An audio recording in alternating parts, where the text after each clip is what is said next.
Deep breath. What's going on, everyone? Thank you for tuning in. Hope everyone had a good week. We got some things to talk about, I guess, with the video that I posted out yesterday, and I just got some things on the top of my head that I want to discuss on today's show. But of course, it is always an Ask Me Anything every show, but today it's definitely an Ask Me Anything. I see a lot of people already in here. What is going on? Let's see. I know Jason just jumped in. Jason Stokes checking in from Shaky Town tonight. Hope all is well with you. Thank you, man. Appreciate you tuning in and doing pretty good. Hope you're doing good too, man. Thank you for tuning in.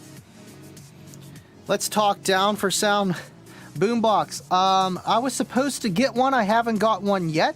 When I do, you guys will know. I'm sure Deviant will tell you 25 because I know you guys are good friends and he's a Patreon, so you'll find out more earlier than a lot of people. It looks nice though, honestly. It looks like a nice little portable boombox for sure. I love boomboxes, man. You know what I mean? They're my best friend. That's why I started with audio, was a boombox. You know what I mean? Now they're just portable, Bluetooth, and a little bit smaller and still pretty loud. What's going on, Larry Keller? Thank you for tuning in tonight, man. Paul Harris, what is up? Thanks for tuning in, man. Billy Temple says, I can't hear. Is it from the bass or is it my microphone? If you guys can't hear me, let me know. I could check the setting real fast here. Audio. Elgato 3 stream, we're good to go. Nice sweater. Thanks, man. What's going on, Scott? Thanks for tuning in, man. Means a lot. You heard the intro, though. Am I not loud enough? Aaron T, thanks for tuning in, man. I got a DD9921 running loud and clean. Love it. I love digital design. I would always like to get my hands on one for some just science and testing. Nick French, what is going on, man? Thanks for tuning in. Yeah, not too much. Just car audio, as always. Carl, can you hear?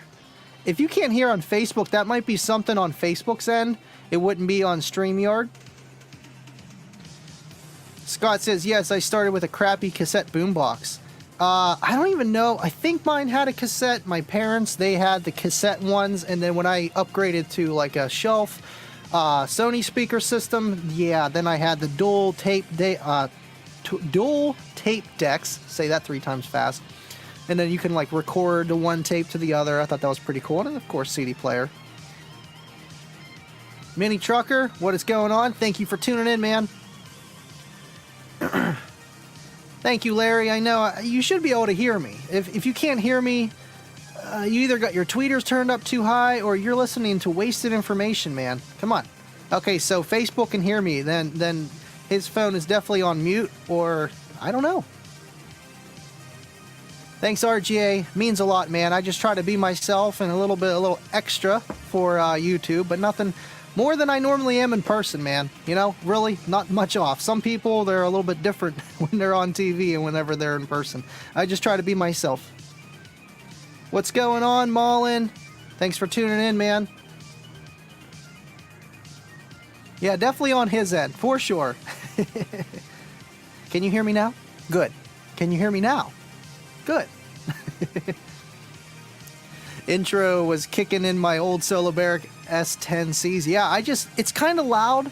I know with intros, you don't want your intros to be too loud, and then whenever you jump on, they can't hear you talking. But yeah, that is just straight from the soundtrack. It is not turned down, so it should bump pretty good in your system. I'm glad you guys can hear me. It's good. It's good. It's good. Subbing and dubbing. What's going on, William? Thanks for tuning in, man. Good evening, Andy. Great Walmart product video. Thank you. You rock, my friend. Hope you had a great week. I did, man, and thank you for shouting out that video and just supporting, man. I really do appreciate you. And I thought that was really cool because it's like, you know, what can you get the best quality, in a way, from Walmart? You know what I mean? Like an actual nice system, not just straight bass, you know? I might do another video on that down the road, but I wanted to go with something that, you know, I would do myself, you know? Get a 4-channel amp, run 2 channels on a sub, 2 channels on my mids and highs, replace my stock door speakers, and have a head unit that can actually play Bluetooth and has RCAs out the end for $250. Where can you find that? Where can you find that? Nowhere. But is the quality the best? We're about to find out soon. Man, we got a lot of comments, man. Keep coming, man. I'm trying to get to them. All good, Billy. Thanks for tuning in, though, man. We're getting old, and the bass, man, you just got to turn up the hearing aid. You'll be all right. Turn up the gain. It's okay. Scott says, yeah, one started getting home receivers with external speakers. It was game over. Right, and then that's when we started wiring a bunch of speakers together. Man, that's how I learned about impedance load. Can't wire too many in parallel. Radio doesn't work too well.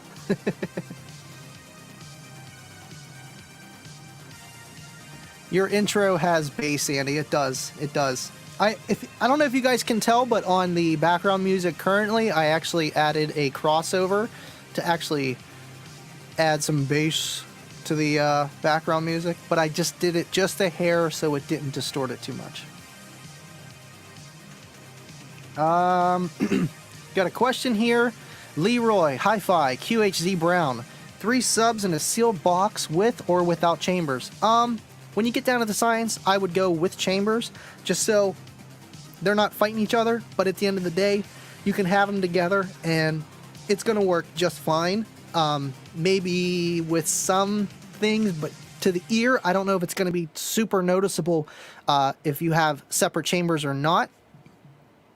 I would just go the safe route and just have separate chambers just in case something would happen to one sub, so you don't unload the good one. Say one sub blows, that blown sub's going to turn into a passive radiator really fast, and if you have like 2 other subs going, it's going to blow that one out even more, and you can damage the other 2 that are still working.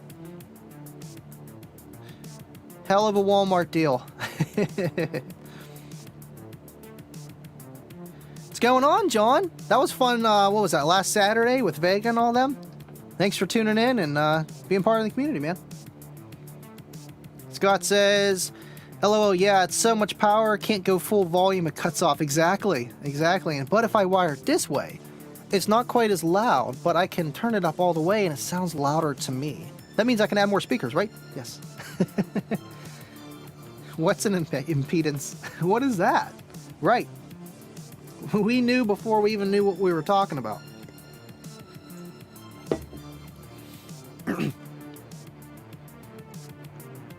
SJC, thanks for tuning in. He says, hey, party people. What's going on, man?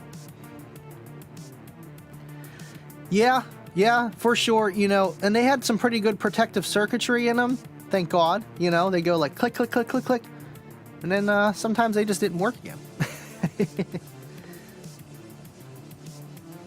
Mullen Performance says, need to come up with an intro for my videos.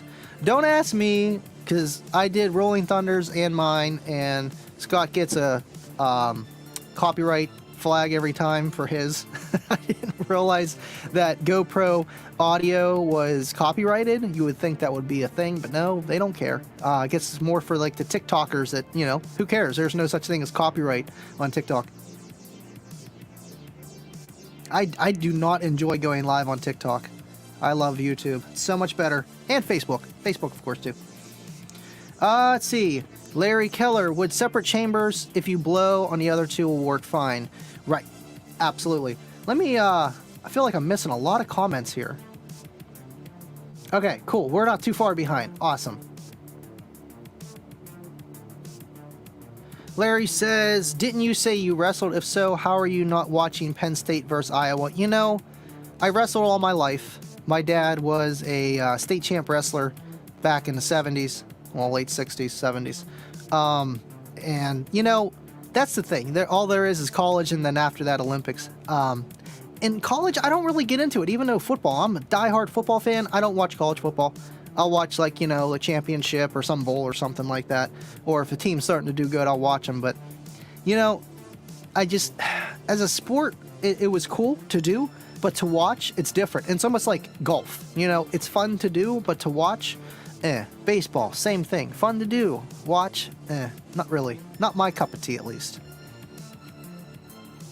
I'll have to check that out, though. I know Pitt just won, too. They won their championship of their division. Football.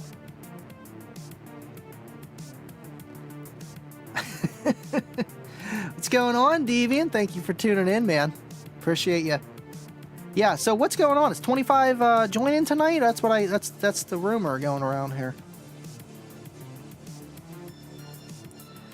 Basehead 30. Giving the look. Thanks for tuning in, man. Got lots of comments. SJC, missed you guys yesterday on reverse polarity. 14.4 volt talk. I thought that was the dynamic duo. I swear, are those the same guys? Man, you guys are crazy in the comment section. William says, I fixed a bunch of home receivers. I would find aluminum foil around blown fuses. Wow. That's crazy. Well, why did they do that? Just so the fuse wouldn't blow as quickly? You hate being on camera, man. You got to get used to it. You got to, like, not care what people think as much, and it'll be a lot easier. I hated it, too. I'd always like stutter over my words or something, like if I know I was being recorded. And doing this, it actually made it a lot better. All right, let's see here. Holy moly.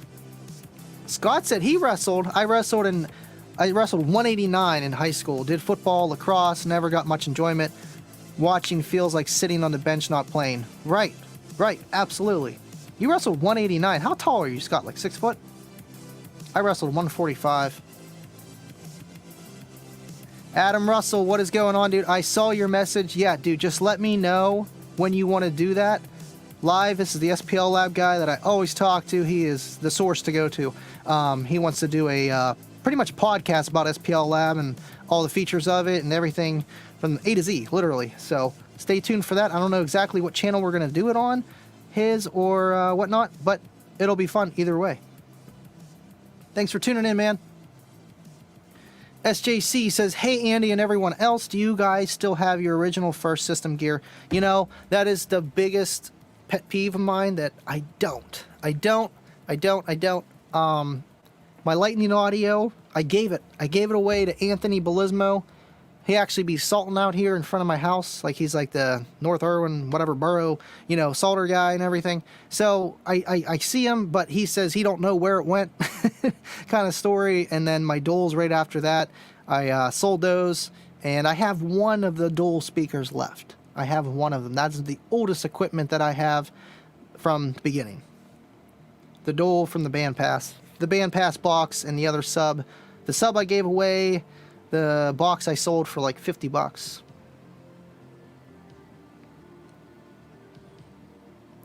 Let's see here.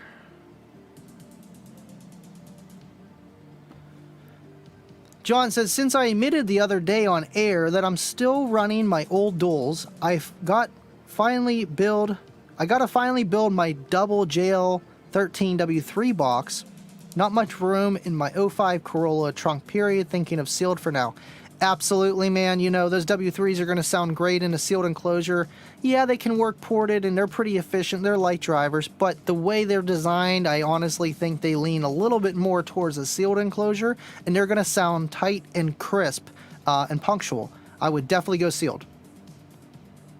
I put my W312s, I didn't know they had 13 W3s.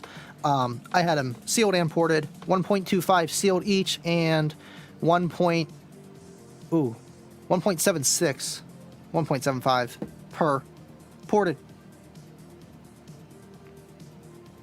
RGA says, what's going on? It's cold. My wife's car blew up. I have a weird AFib, and I'm me. Oh my goodness. That's no good, man. Thanks for tuning in, though. You still got your Alpine amp. You know, my first amp was that Jensen, like 300 watt or something like that from Target. I wish I had it. I see it pop up on Marketplace and stuff, and I kind of want to grab it, but when the price is right. Replaces the filament as a conductor, the foil for the fuse. Right, literally. That's crazy. Team No Fuse, you know it. Time to spam the comments. I see that's what you guys are doing. It's all good. What's going on, man? Hey, it was cool talking to you the other day. Remind me where I was talking to you at. I talk to a lot of people, but I try to help people where I can. Might have been on YouTube. I'm not too sure. It might have been in the comment section on one of my videos or something like that. 6 foot 189. Yeah, you got me by like 3 inches, Scott. Don't wear boots on our date. Living loud with Andy wrestling class training. I used to be assistant wrestling coach. All right, let's see here. Let's try to talk about some audio, guys. I just want to have people that are watching, you know, get some car audio out of this. Oh, and by the way, Hi-Fi Vega, my dude, hooked me up with a video capture card for the Sony ZV-1. So we are going to stream until we cannot stream anymore, literally. I'm going to see if the capture card helps with the Sony overheating. If it doesn't, not a big deal, but either way, I'm going to have cleaner streams. I can only stream 720p anyway, but the quality should be a little bit better than a USB cable rather than a video HDMI capture card. So let me know what you guys think, if you can tell a difference or not. Can you see that little dot in the background? Can you see it? No? Let's see here. Here's a good question. GZ52, Andy, give me a comparison between kicker subs and amps and crossfire subs and amps, sound quality, SPL. You know, if I had more experience with crossfire, what the crossfire I see are the 8Ks, the 16Ks, and that has nothing to compare with what kicker has out right now. So, and they're good amps from what I see. I see people wiring them down to the dirt, 0.25, you know, 0.75 after rise. You know, voltage obviously has to be good with any amp, but I'm not going to say they're good or not. Now, if you're talking crossfire from back in the day, again, I don't have enough experience to answer that question fully. But comparison, honestly, in my opinion, any speaker will work, but it has its flaws, cons, and pros. Every speaker, every amplifier, everything does. And then you kind of just have to fill it in with, you know, price, performance, and your goals. And I feel like once you find that happy medium, that's going to be the perfect setup for whatever you have. Compare it or not, that's the way to go with things. Let's see here. Any more questions, guys?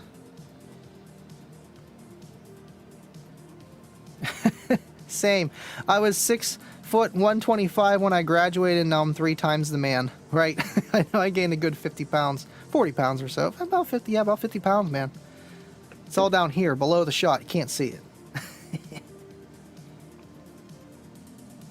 All right, okay, one of yours, just need a week or so notice to work around my daily 9 to 5. Okay, I work opposite schedule, so let me know what day you want to do it. If you want to do it on a weekend, that would probably be even easier. Because obviously, Kicker Unmasked, I can't do anything Tuesdays, and then I have these 2 live streams, Rolling Thunder and this one, Friday. But if you want to do it as one of my shows, that's fine too. Which would be pretty cool for the followers because they see my amp test videos and you're half the reason why I do it. So whatever you want to do, man, just let me know. We'll get it going. Sorry I don't respond half the time. I see your guys' messages as soon as you send it to me. It depends what I'm doing, and I want to be able to respond back to you after, you know. I don't want to say okay and then you said something back and I never respond. I want to be there to have a conversation. And then, you know, ADD don't help, man. I forget what I'm doing. Let's see. There you go, Andy. Thanks for tuning in, Johnny Perez. Appreciate it, man. Yeah, if you guys haven't already, smash that like button, comment, subscribe, notification bell. If you're on YouTube, Facebook, you know what to do. Help out the algorithm. We need to help people. That's what we're here for. What kind of inches you talking about? 25?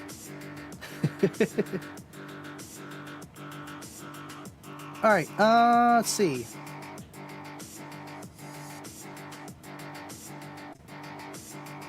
SJC has a good question. So, would you acquire your old gear just for museum pieces? Absolutely. That's half of my amp wall. Honestly, yeah.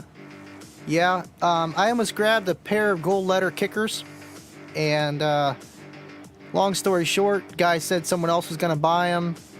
And if he didn't, whatever, that he'd give him to me. And I'm like, you know what? Just take him. Just give him to him. I don't need him that bad. I just want it as a collective piece. And turns out, I actually know the guy, sort of. He's kind of local to me, and he happens to be in the kicker club. So it was cool. I got to see those after. I'm like, oh yeah. And I didn't know him. You know what I mean? It's pretty cool. But yeah, absolutely. I love collecting stuff. That's half my problem. That's why I have 5 amphitheaters.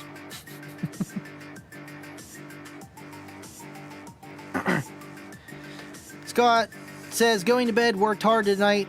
Night, buddy. You and your family have a great weekend. Thank you, man. And you did great yesterday on the Sundown After Dark podcast. That was pretty cool to be with those people and to do the podcast with you every week, man. Thank you for tuning in to mine. See you next time. Get some rest, man, and drive back safe. 25, Andy, he said, send you the link to join. Really? Through email? I got his email. Adam says, exactly, we get it, I'm busy. Right, it's nuts, man. I'm already on my phone a lot, and I feel like I'm always trying to do something with social media in some which way, or I'm just doing other things for myself, and, you know, who knows what I'm doing. And the other half time I'm getting yelled at because I'm on the phone too much. Jeff, I do not hate you. Come on, man. Come on. I do not hate you. Thanks for tuning in, man.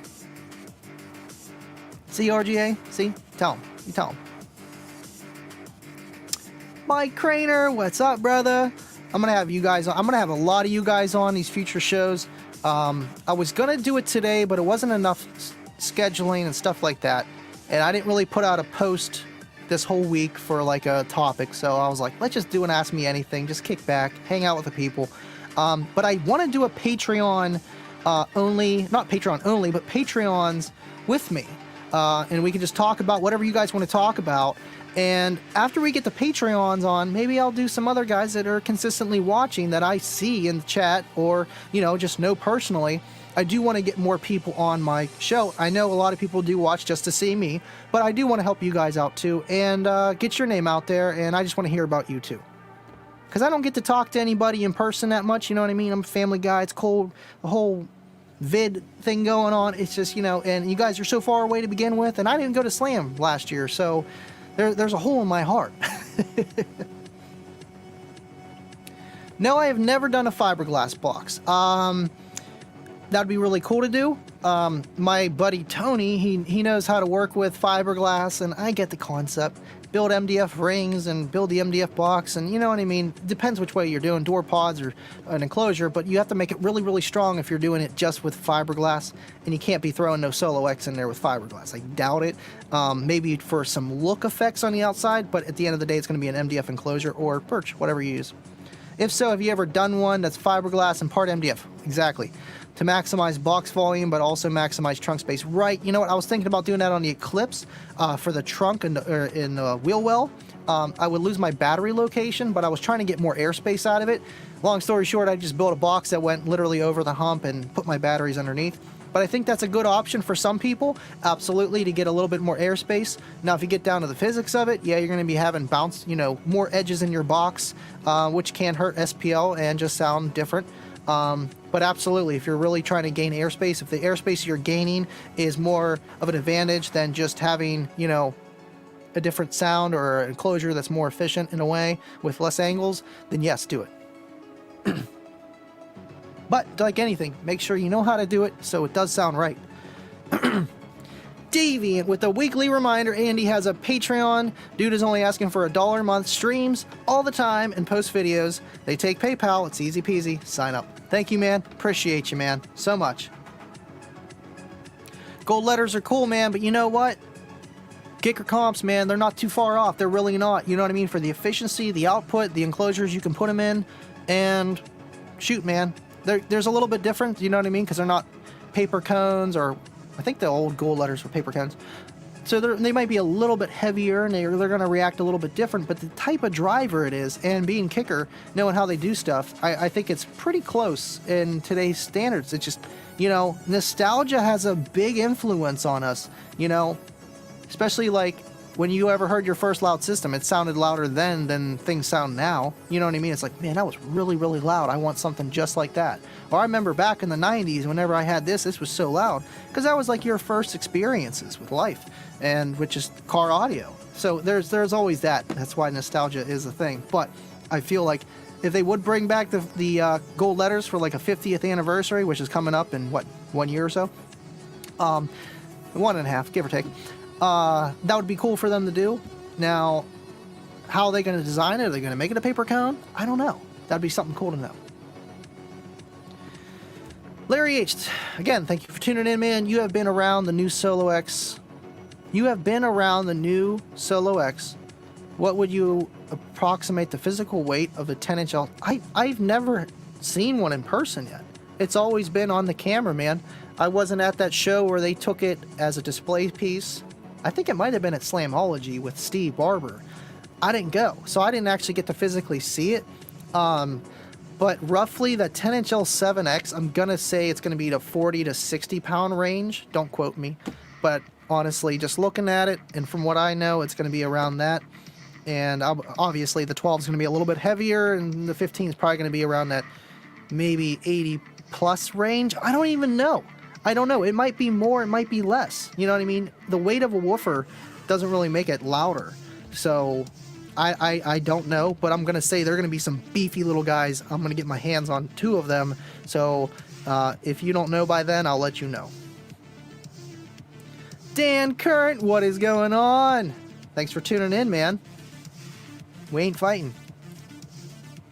Bobby B is live from Disneyland again. I think this guy goes to Disneyland every week just so he doesn't have to watch my live stream at home. That's awesome, man. Thank you for tuning in, Bobby.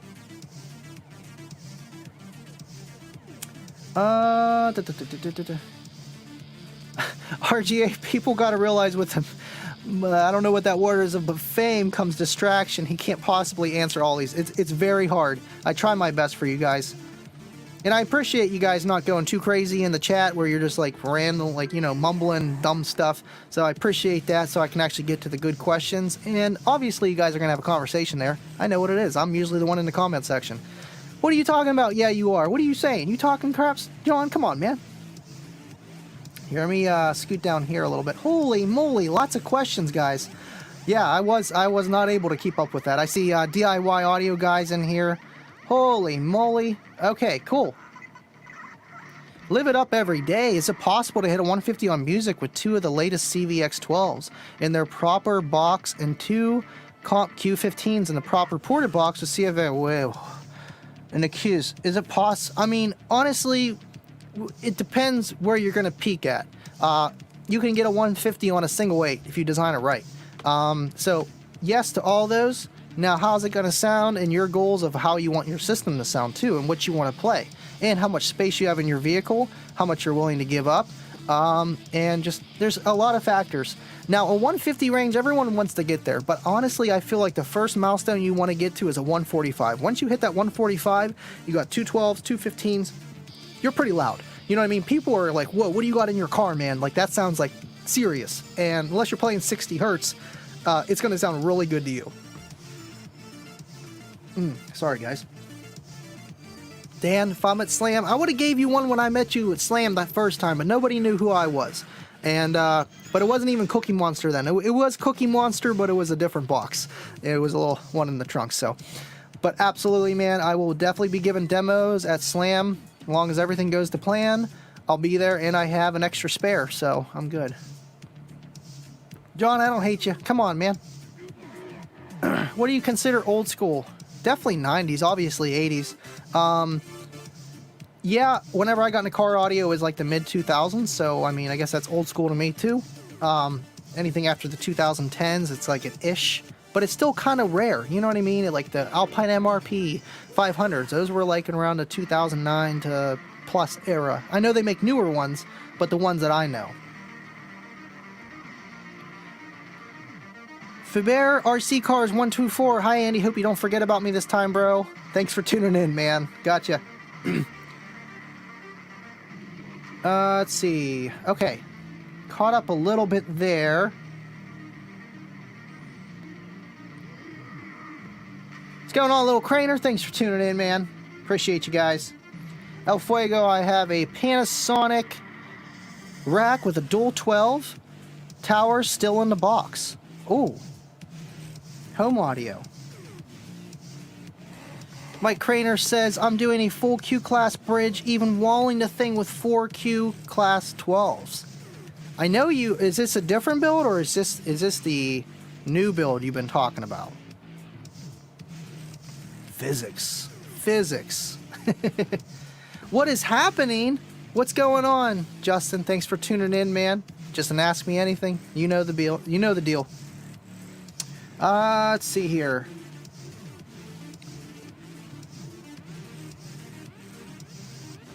Why can't we send stars on Facebook for you? Just go on YouTube if you want to donate. I appreciate you guys that do donate. I got super chat set up and everything like that. Facebook stars, I think you got to have a separate account. I know Twitch people do that. I have no clue how to set that up through StreamYard or Facebook.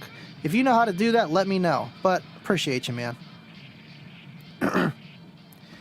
Be loving you long time.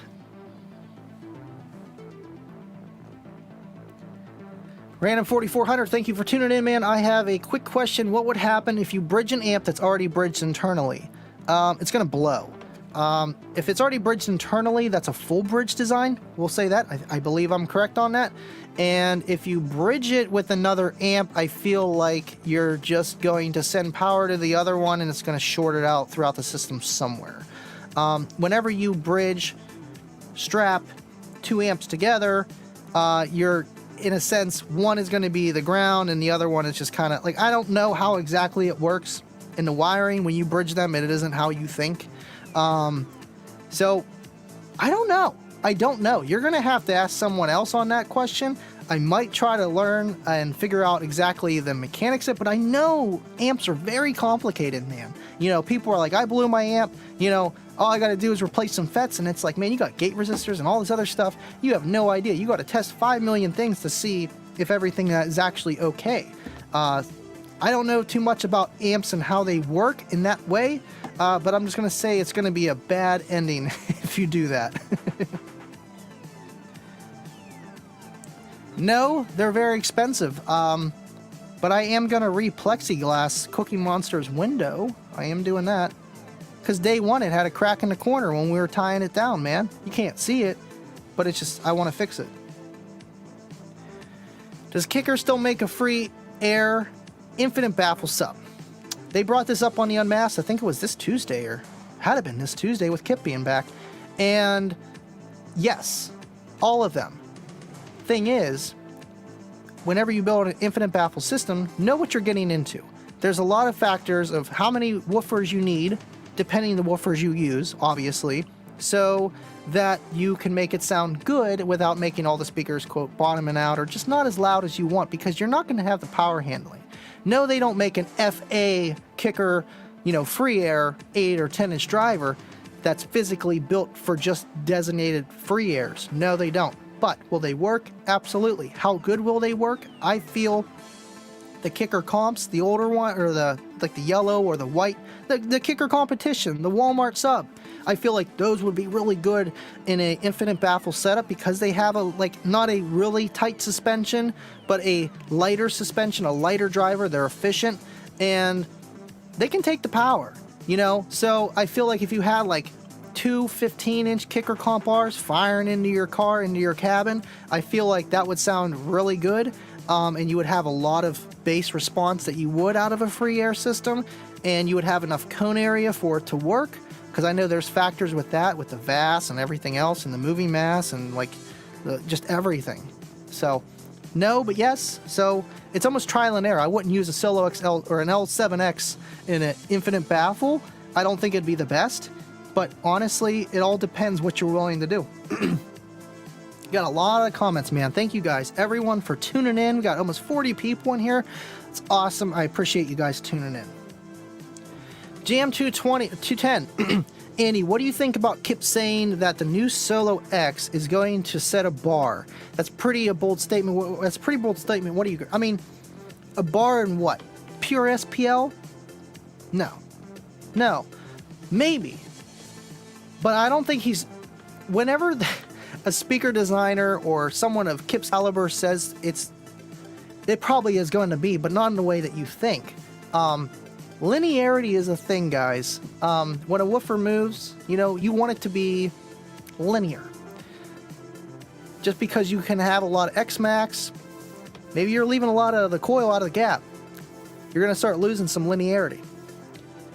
I feel the Solo X L7X driver of the Solo X family is going to be the most linear control with the most SPL and power handling that they built and released to date. People say, Solo X 18, this one. Why is it rated? Why does it have a bigger coil? It's rated at 5,000 RMS. This one's a 3-inch coil, 2,000 RMS. They used to rate things a little bit different back then. Kind of like how you would tell someone, hey, you got a 500 RMS amp, match it with a 500 RMS sub. You'll clamp 25 or 250 watts to 300, maybe 400. You set a subsonic, you're good. It says in the manual to do so on the Solo X. Whenever you run like a 10 cubic foot box, or just everything in between, man. So Is it going to set a new bar? Yes. Just strictly SPL, like, oh, this is the best sub in the world? Depends who you are. If you're just looking for output, it's going to be a woofer that's going to do that. But if you're just looking for strictly bass and price, I feel like you're going to be like, man, I could just go and get this. And you don't care. You know, maybe it doesn't suit you. But at the end of the day, yeah, it's going to set a new bar. Thanks for tuning in, man. Good question. Up 2 gold letters, 8s up for trade if you're interested. Let me know. I don't know what I got for you, but let me know. I hate giving stuff away. I'm terrible at it. I want to trade for things, but I don't want to trade any of my things for that thing. I'd rather. It's terrible. All right, let's see here. A lot of comments. Got a super chat. Thank you, Jeff Wallace. Me loving you long time. Thank you so much for tuning in. Jeff Wallace is a huge Kicker fan. Let me know what your update on your system. I know you used to have the 4 CVR12s in your SUV. You got to let me know what's going on. And thank you for the super chat. Thank you as always for tuning in, man. I was wondering if the super chats were working, because last week it wasn't working, and I'm like, man, maybe it's just me. But thank you, man. Appreciate it. Now I know it's working. Good question, Dan Current. What's the question? What'd I miss? What'd I miss? Andrew Sakara, thank you for tuning in, man. What's going on?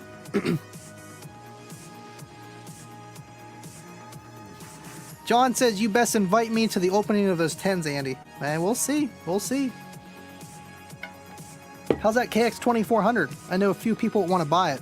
I think El Fuego wanted that.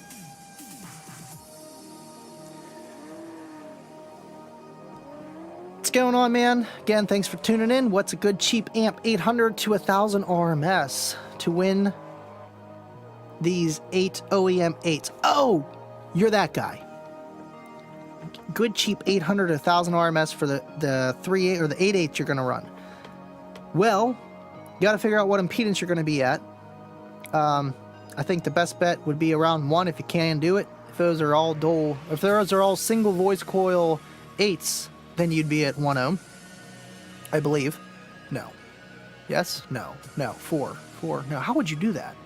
Anyway, you're going to get some weird impedance, or you're going to have to like wire 4, and then like up in series or something like that to get something that's going to work on an amp, especially with single voice coils. It's going to be a pain in the butt.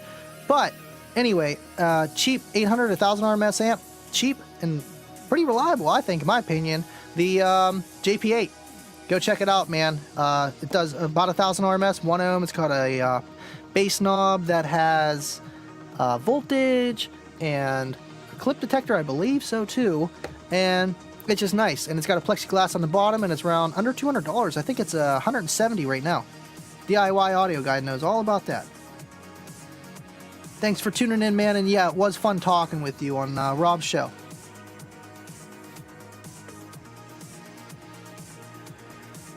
What is the most rise you have seen in your testing dyno style, not in car audio, being that you run an actual woofer? And do you use the same sub with all the tests? I kind of switched it up. I use my L7S's now. They're dual 2s. So I can do 4 channels, 4-channel amplifiers. Wire it down to 1 ohm on 2 channels. I get 4x rise in it. So whenever I bridge at 4 ohms, you see the 2 ohm load of each channel times 2. And I clamp all 4. Well, 2 speaker leads. Get the total output power. When I do I used to use my L715 or L515. It's a dual 4, so 2 ohms, and I was rising up to 4 ohms, so I was kind of limited on that. I do want to get some resistive loads, but I did actually buy a few extra woofers, so I might be able to have a little bit more flexibility on things.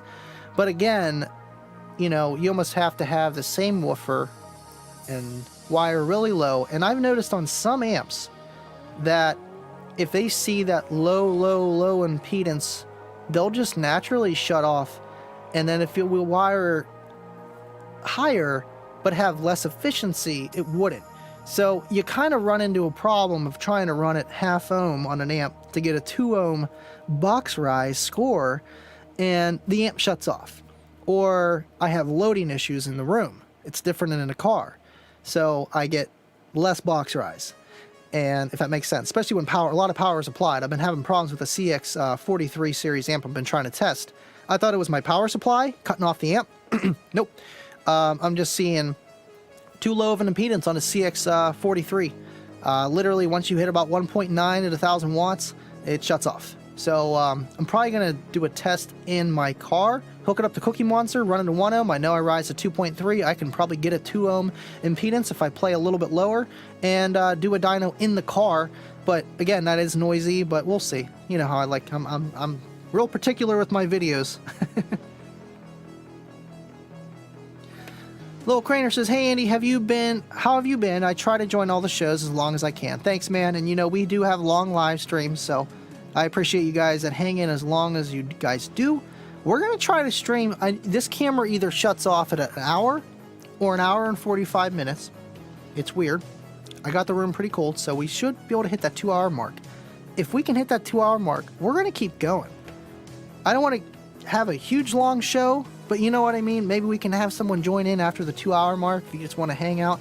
I just want to go until this camera shuts off. I really want to see what it can do with the new video capture card. I want to see if it makes a difference. Test, test, test, guys. This is how you learn. It works with everything. Push it to the limit, right? Thank you guys for your comments. I'm trying to scroll through them. Let's see here. I keep getting all these. You guys ever get like comments on your YouTube? Just random this stuff, and like, I don't get it.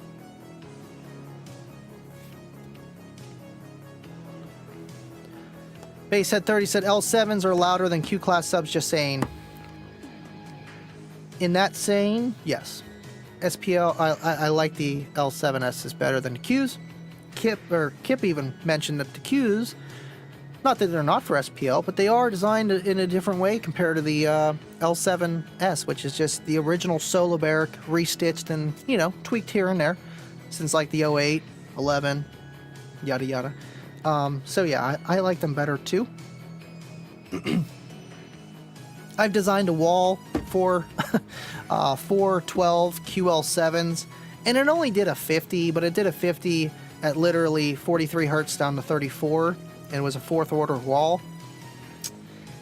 Box wasn't perfect. Probably could have got a 51 out of it, 52, if his sealed section was connected right, my good old buddy Todd.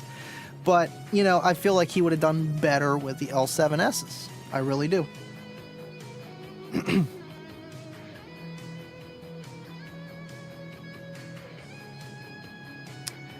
Let's see. Trying to get through this. How's everyone's day going? Good? Staying warm? It's cold out here. Out in Pittsburgh area, man. It's getting down to the negatives. Freezing.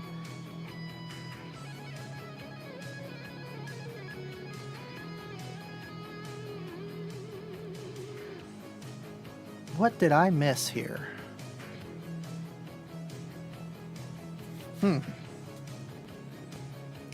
Okay.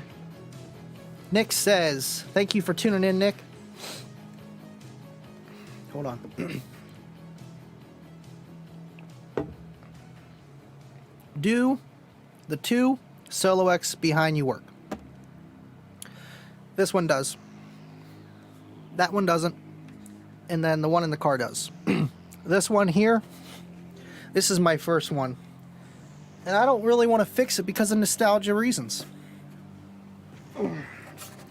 The first and only Solo X coil that I've blown up. Even did a little bit of wear and tear on the coil. You can see inside there. And there's a giant hole where it kind of gave up. Let me move my face so it focuses on that. So yeah, she's done. My buddy Seth, hold on. My buddy Seth could fix it for me, but is it worth it at this point? Not really. And it was a lesson well learned, you know? People told me, oh, your subs just got to break in. Meanwhile, they gave me this big amp. I didn't upgrade my electrical. I added a battery. I did the big 3. Set my gains right. But that doesn't mean everything. And I started smelling a smell, and they were like, oh, that's just your resin from the sub breaking in. It's because it's finally seeing real power. No, that was clipping. And it lasted maybe 7 months, 8 months on that Shark 3500, because I'm pretty responsible even then. But eventually it just kind of went, man. It really did. It did. And it was a very sad day. March 28th, 2017. Very sad. Got a super chat here. This is where these super chats might come in handy because there's so many comments, but I appreciate you guys tuning in, man. Holy crap. David, okay, thank you so much. Hey guys, hit that like. David, you're going to be one of those guys jumping on with me. If you guys want to do the Patreon live, if you guys want to do it, if you don't, no problem. But if you guys want to join, we'll probably do that next Friday. I think that would be a good idea. Unless Adam has anything planned for the SPL lab. Otherwise, I think next Friday will work.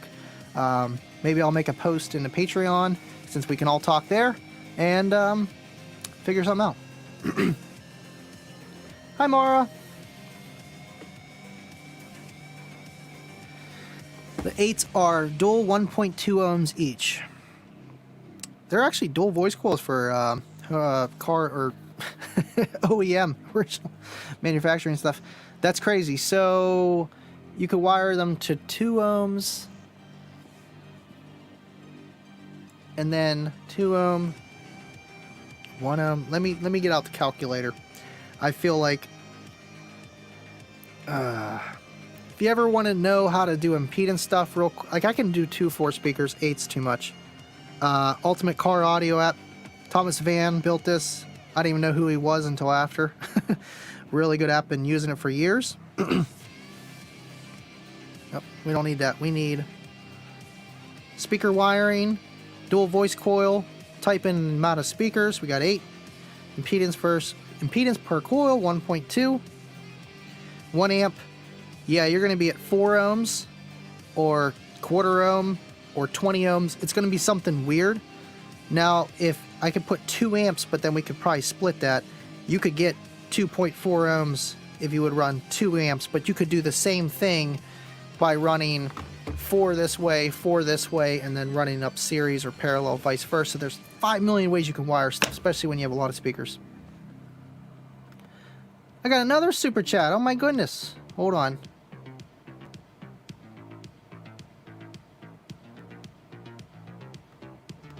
El Fuego. My other dude. Thank you. Andy, should I be nervous about the Comp Q15 box that is being built 5 cubic foot net? No. That's perfect. I remember you talking about this with proper bracing, tuned to 34, port area 50 square inches, kicker recommendations on 1200 watts. Absolutely not, man. You know, I know we're not talking good on Q series, but I feel like that is a very good enclosure size for that kicker. It's like you can kind of build them too small and they don't sound the best. They need a lot of power. But if you build it too big, they still kind of work. You know what I mean? It's like the room of error of going too big isn't a problem. So there's always that. No, man, because you're going to have 50 square inch port. So we'll say 5x10 slot port. If that was the case, obviously it's going to be different, or square port, octagon, circle, whichever way you do it, close to an 8-inch arrow. And 5 cubes is going to be killer. It's going to be around 10 to 12 square inches per cube of port area. So it's really like right on the money where you kind of want it to be. And I think it's going to sound really good, man. Honestly, you're good. And what was the amp again? I know you told me like 12 times. But I feel like you either way, running a 1200 RMS amp on it, you're not going to run into problems. And being not overbuilt, but a bigger box with a bigger port, you shouldn't run into unloading issues.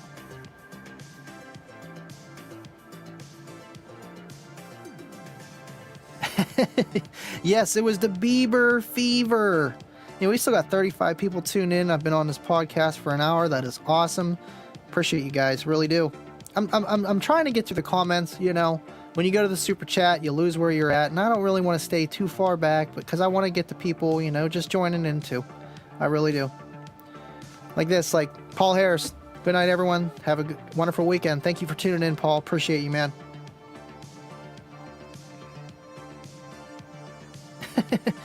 I will never sell my autograph. Nope.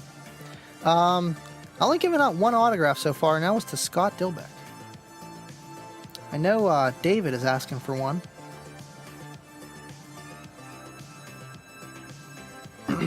John says, could you talk more about angles affect a box in general? I'm picturing a ported box that would be 5 sides MDF, 1 side fiberglass, mold on the right side of the trunk. What it is, it just... You might run into more standing waves where the waves aren't really acousticizing like they should. Because I don't know enough about this to say like what exactly happens. But just think of it as like shooting an arrow at something. It's like boing, boing, boing, boing. Every time you hit that boing, boing, boing, it's going to slow down like throwing a ping pong. You know, each time it's going to slow down. So it's kind of like how it works. So more angles could hurt you in a way. But with a regular daily build, you're really not going to notice it that much. More for SPL, but at the end of the day, there are so many factors of why sound sounds the way it does. Base tubes are cool. Just apply the same box volume and other dimensions just like any other box. Absolutely.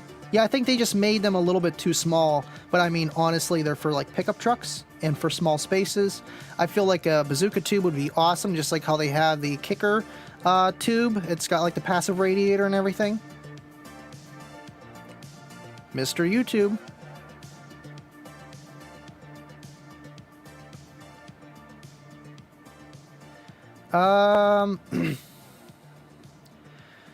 Andy, will you sign my wife's, I'm guessing, feet if I paid you $20? Make it 50.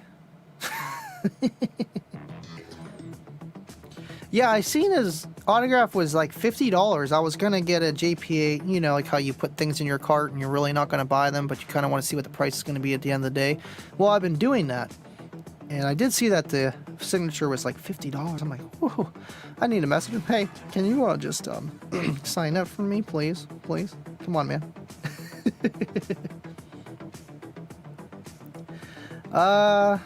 Let's see here. Erase it as soon as you see it. What did I miss? I don't even want to go back. Okay, I'm really far back here. Let's keep going. Dude, that like threw me up. David says he's down for the Patreon podcast. Awesome, man.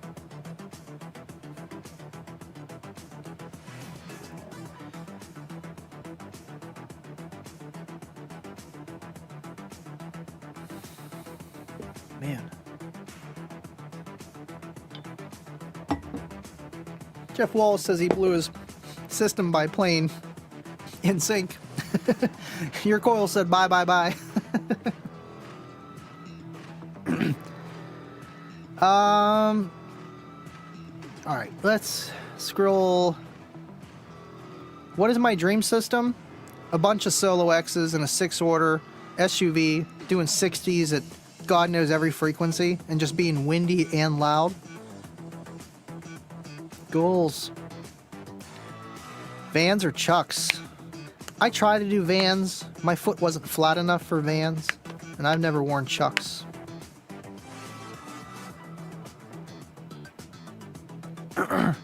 Let's see here.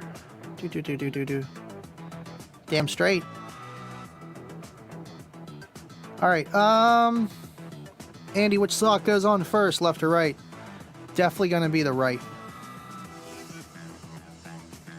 Had to think about that. That's something you don't think about. Jesus, Steven, you're like getting in my head here. It doesn't wear socks. I don't wear socks without holes in them.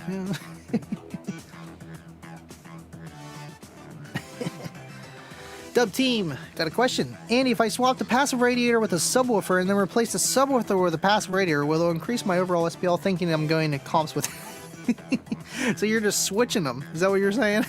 I think you're going to get the same output. I mean, if you're saying, are you trolling me? I think you trolling me, bro. Let me know if you ain't. I'll get back to you. Live It Up Every Day says, if I have 215 CVR 2 ohm, 1000 watt mono amp 2 ohm, okay, with 2 sets of terminals and I get 2 more CVR 15s and 1 more set of speakers. Wires will work to do the 2 wires, terminal, couple all the amps. Okay, so you're trying to figure out if you can wire all this stuff and get the right impedance load on your amp. I mean, 2 more CVRs. Right. So if they're the dual 2s, right now you're at 2 ohm. You get another pair of dual 2s, you're going to be at 1 ohm. Final. And that's like a series parallel weird configuration. And then I think, what's the next one? Is it 4 ohms or 8 ohms? I forget for 4. Dual 2. You can go up to 4 ohms. Yep, 4 ohms. 1 ohm, 4 ohm, and quarter ohm? Got to know that stuff off the top of your head. So you need an amp that's 1 ohm stable if you're going to add another one, or just add another amp and have the 2 15s wired. You do like how you have on the 1 amp, and then the other 2 15s on the other amp, same way. Unless you really want to push it to the limit, but you got to have good electrical to push your amplifier to its ultimate limits, and it's just going to run hotter and it's not going to last as long. Period. It's just not. Everything has a shelf life. He fell. You know, I just need to get a little better spot for him. I do the littlest thing and he falls. Plus I moved the speaker, but I think he was gone before that.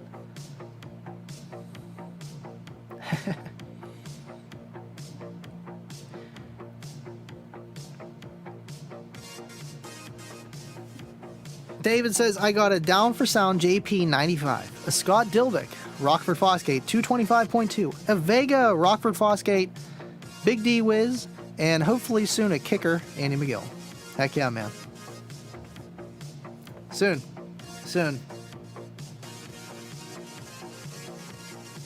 How's their amp coming, by the way? Did you got that amp off of him, and did you repair that yet? What's going on with that? No, the cat is not out of the bag yet. I just posted one video last week about these guys. Look at these. These are just awesome. Look at these motors, man. These motors are just freaking massive. You know what I mean? Look at this. 300 watts of fury. Can't wait. What kind of question is that?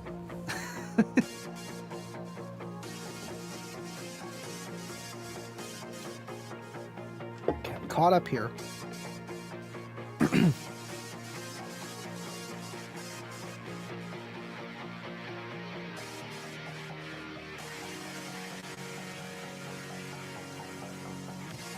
So wait.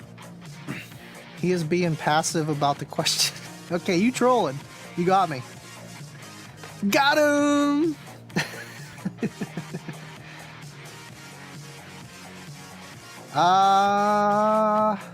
Let's see here. I think we're caught up. Dub's trying to troll me again. Andy, if I was to put wheels on my sub box, is that considered an SPL vehicle? Right. That's what they're literally turning into, man. I joke about that. It's like you might as well just put some wheels on your MDF box, have a door, open it, and then just have that as like your 8th order, because you got your 6th order wall or your 4th order bandpass, and then it turns into a 6th order because it's just going past that port ending. And that's literally what a vehicle is at the end, you know what I mean? It's another order in a way, and that's what these SPL vehicles really are. Just made out of cement and metal and really, really thick plexiglass or whatever they use for, you know what I mean? Making the things out of tanks, and it's just literally just trying to get the most SPL into one little pressured area, and I feel like closer you get to 194, the harder it's gonna get. You know what I mean? And literally there's just a threshold where you just can't be any louder. I honestly feel like that's just they're at like the 185 mark right now, and it's just like, to get a 186, 187, or even a 90, you need like an atomic bomb or something. You need something different, man. Or the sound wave's just going to distort, because after 194 or 196, the sound wave just distorts. It's not a sound wave anymore. And that's where you get into like sonic booms and all kinds of stuff. Breaking the sound barrier, you know. Andy, give us your top 5 rappers of all time. If you say anyone else other than Eminem, you are wrong. I don't know. Eminem, I love Eminem. Come on, who doesn't? I like the old school Jay-Z, you know what I mean? Not even so much. He's a little bit softer compared to Young Jeezy and stuff. You know what I mean? I'm old school stuff. I don't listen to this new stuff. I don't listen to rap like I used to. I'm more into like this stuff. Here, like ready? Here, let's get it going. Oh, I need some sliders, man. Let's get this going. Hold on. Just go like that and just turn it up.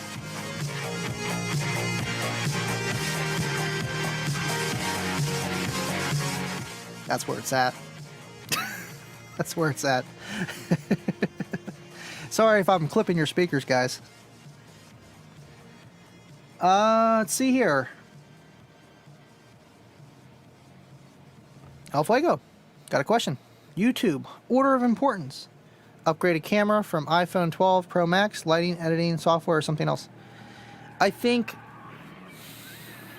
editing matters, but you don't need anything fancy. I use free CapCut. You can use iMovie. You can use, I think OBS has some kind of software where you can edit stuff. I got to think, but I don't even use OBS.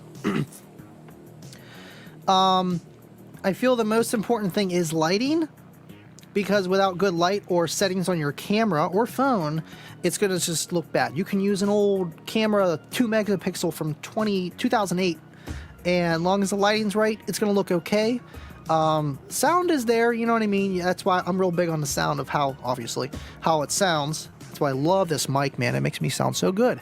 And the Sony ZV-1, I sound like a chipmunk. Now, is that real life? I don't know. You got to tell me that. But, yeah, the most important thing is you just being you. And honestly, that's like obvious, but the lighting is very important. The camera comes second, and then the software comes third, and then you can upgrade. You know what I mean? Get a better camera, and then a better microphone. I'm still on the microphone thing with like the lavs, like for the non-streaming stuff. I'm good on the streaming stuff pretty much now. But the actual shooting of the video, I still have to do some extra steps to get it sounding right, for like the test bench and stuff. But, I mean, like a lot of people say, you know, you don't need to come out the gate swinging with, you know, $200 capture cards, $3,000 microphones and cameras, and then you don't even know what to say. You don't even know what to shoot. So you got to have your content right, and you got to build your followers, man. And I feel like it's something very, very important.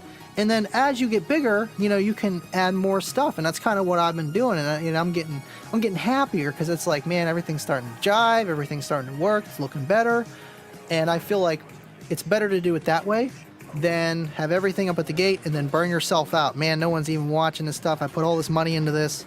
You know, whenever you don't got nothing to lose, it's not as bad, right? What's up, Dad? Thanks for tuning in. Love you. Tell Leah and everyone I said hi. LOL. Let's see. Okay, I already got El Fuego's question. SJC 4K camera from Dell is nice. I don't know about that. I haven't seen that.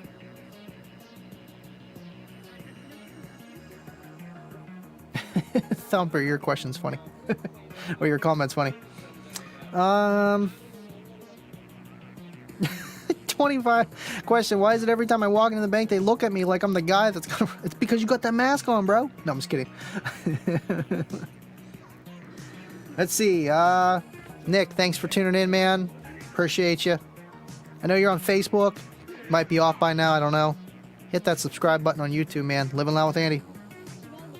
Oh, yeah. By the way, I just hit 1,600 subscribers today. Literally right before the Rolling Thunder podcast. Sweet.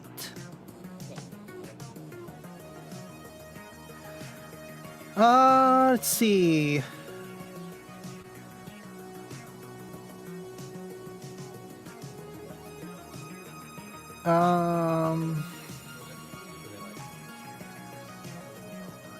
Deviant, Andy, how many ohms do you think? Never mind, Charmin or Charmin or Angel Soft. You gotta squeeze the Charmin, but I use Angel Soft because it's cheaper. It works. What is this background noise part? I hate this part. It's like someone screaming. Like, what is this? What is this? I gotta cut that out too. I'm already on revision 4 of this song. Been here since 250. 250. Oh, subscriber mark. Hell yeah, dude. Heck yeah. Yeah, I appreciate you guys. I really do. Well, we hit that 1 hour mark pretty fast. That's awesome. I love the Elgato, man. Thank you, Kevin, for tuning in, man. I'm surprised that you don't have a Shure mic. Right, XLR cable. That's just like what I was telling El Fuego. You know, you don't want to spend $300, $400, $500 on a microphone when you just start out. I felt like this was the best starter mic, and it had a lot of, it was a little bit more than like the oh, what is it? The little snowball. I was originally going to get that or the Yeti, and then I'm like, man, this got a lot of inputs. I can do background music. I can do all kind of stuff.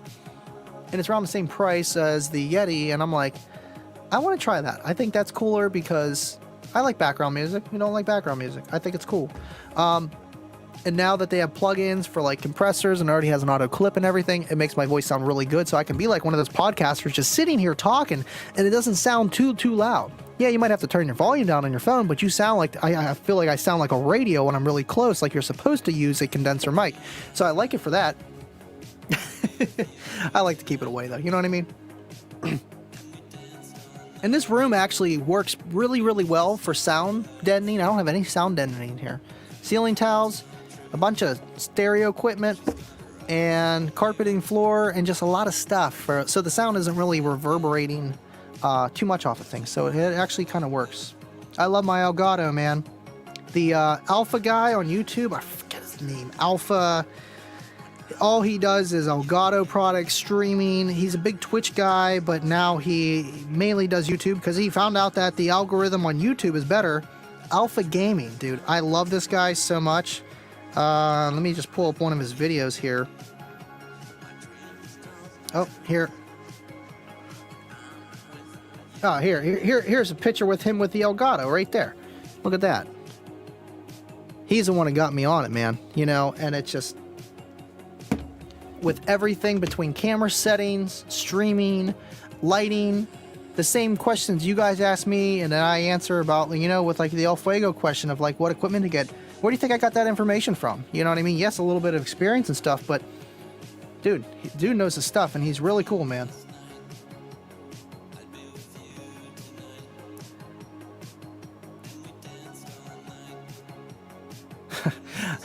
Sorry, Andy, you know I say what I say. Beware my comments. Kip knows all too well as well, man. Live it up every day. Man, if you got Facebook, hit me up on Facebook. You got a lot of questions, and I like to do one-on-one stuff too as well. But Andy McGill, check me out on Facebook. Would you consider an L7 15 the same cone area, or at least very close to around 18-inch sub in cone area? If you see my question more than once, I'm just working with you. No, you're good. So an 18-inch sub, right, it's very close because a 15 is 225 square inches of port area, or 225 square inches of cone area, and an 18 is 256. So it's very close. Then there's effective piston area, you know what I mean, and X-Max, there's a lot of variables to it. What 18-inch sub are we comparing to? That's a question. L715, man, that's one of my favorite subs, dude. And I got the L5. I had an L7, I think it was an L7. John Ickes' L7, he let me borrow for like 3 weeks. Good morning. Shark Tank, great show. Oh, my phone's going off. Thanks for tuning in, Justin. He said it's late, time for bed. Y'all be sure to catch the show on Monday. We have an awesome guest lined up with. That's awesome. Who you got as a guest? It's awesome, man. Thanks for tuning in, dude.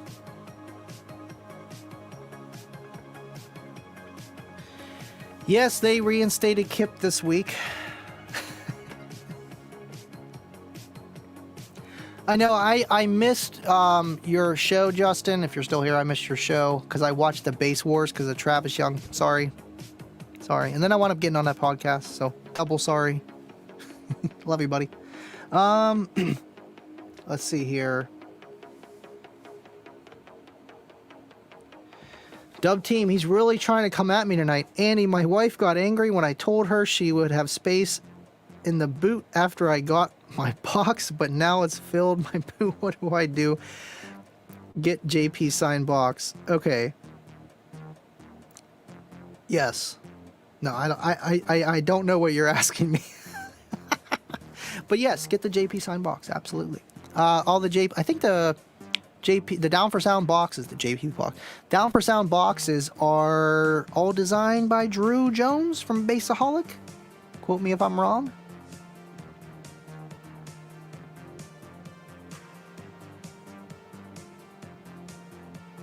$25 says Justin and Toyd invited me, so I said yes. My fee $350.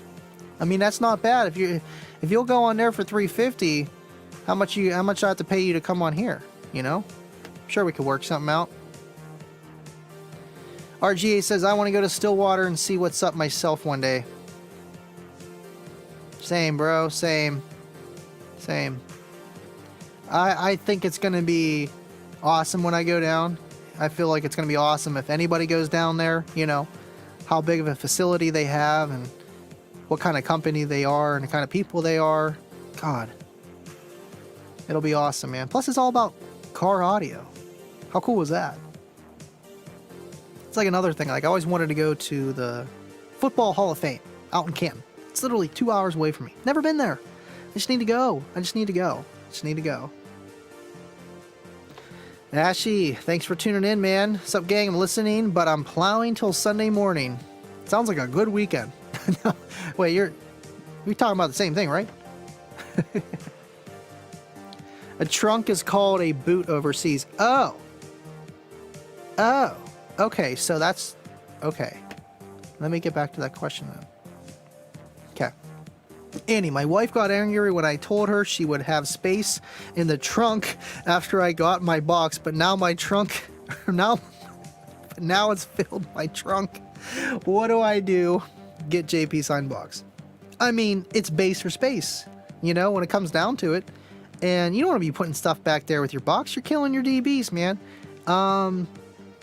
Honestly, it's hard, you know, sharing a car and having car audio in it. That's why our family car doesn't have bass in it yet. Like how I said yet. But at the end of the day, you gotta give some space for other things back there. Maybe downsize to something that's a little bit more powerful and can take more power and needs less space. Like a Solo X10. L7X10. It does drive me crazy. It's an L7X10. But I know why. But it did drive me crazy in the beginning because I'm like, it's not a Solo X. It is a Solo X, but it's an L7X10 Solo X. L7X Solo X. It drove me crazy, but I know why. That it's the L7X. But you can't. You'll know sooner or later. And you all will be excited. Andy, for you, $3,000. Oh, come on, man. That's all I got in my savings. Really? Kayla, hey, yeah, we're gonna need that money out of the savings. 25's coming on. Yeah, he is. Yeah, he's a real person. I'm telling you, he's not a bot. I'm telling you. All right, she said she'll think about it.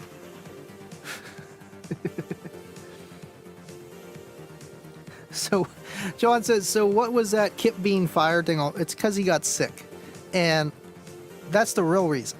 But can't even say that on YouTube.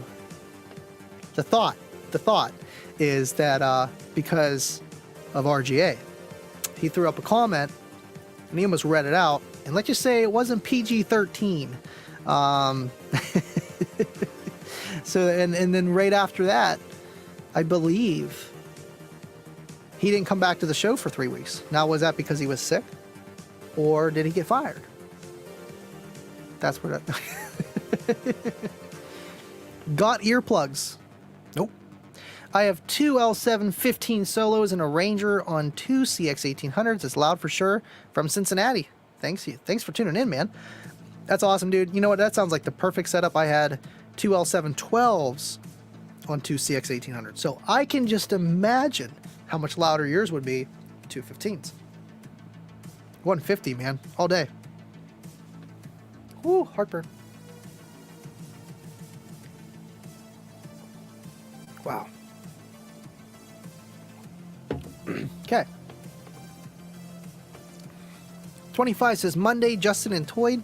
Then Base Wars. Be there, be square. Absolutely, man. Absolutely.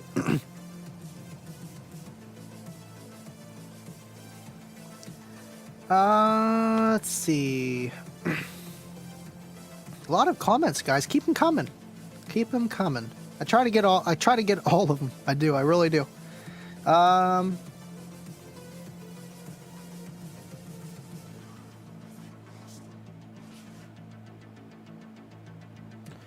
Did you know? WTFN Garage says, did you know Kenwood made an OEM radio for Hyundai with RCA outs in 2008 Tiburons? I put it in my Hyundai Elantra GT. Didn't know that, and I'm surprised at RCA outs. That's awesome.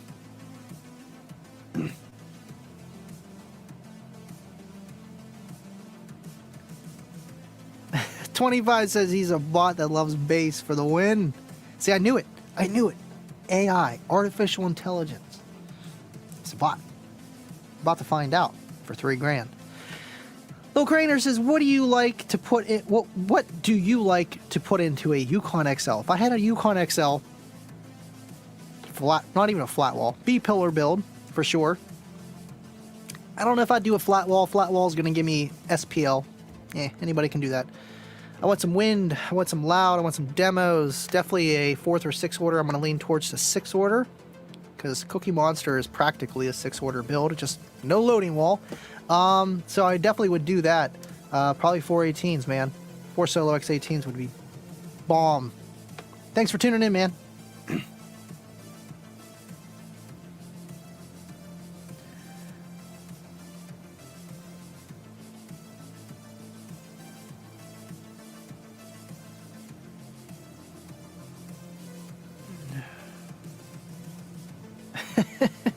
El Fuego says, rumor has it Deviant is doing knockoff JP autographs for $20. Hey.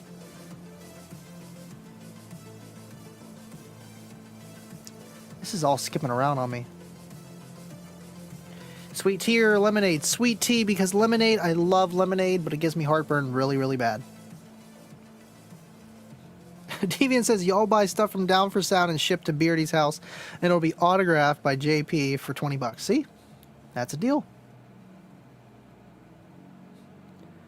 Let's see here. Are we caught up? Okay. Deviant says, I sent Andy a $7,000 super chat last week, but apparently they weren't going through. Oh, well, maybe next time. You know what? Good old PayPal slowing you down. I understand, man. I take checks. No, I'm just kidding. Thanks, man. Oh, what'd I do? Oh, okay. There we go. Perfect. El Fuego. Andy, if someone was planning for the future, how many cubes should I plan for L7, X10, or 12 in imported box? 4 to 5, just so you have enough. I feel like the 12... I feel like the L7X is going to work relatively the same or a little bit bigger enclosure size compared to an L7S or a Q. You got to look at it like this. Yes, it has more motor force and it's moving more air. So in a sense, you need more, what, enclosure? I guess. But then you got to look at it as, okay, how tight is the suspension? Is it a stiff speaker or is it a loose speaker? A loose speaker is like a kicker comp, a CVR, stuff like that.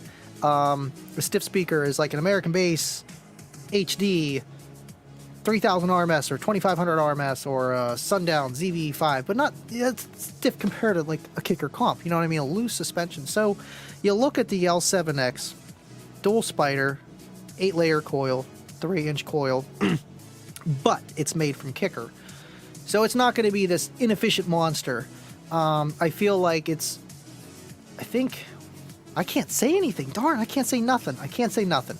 But from what I know, it's going to be in that middle of the road where it's going to... Technically, a driver that has a tighter suspension, not a loose suspension, is going to need a smaller box. Hoffman's iron law. But I don't think that's the case.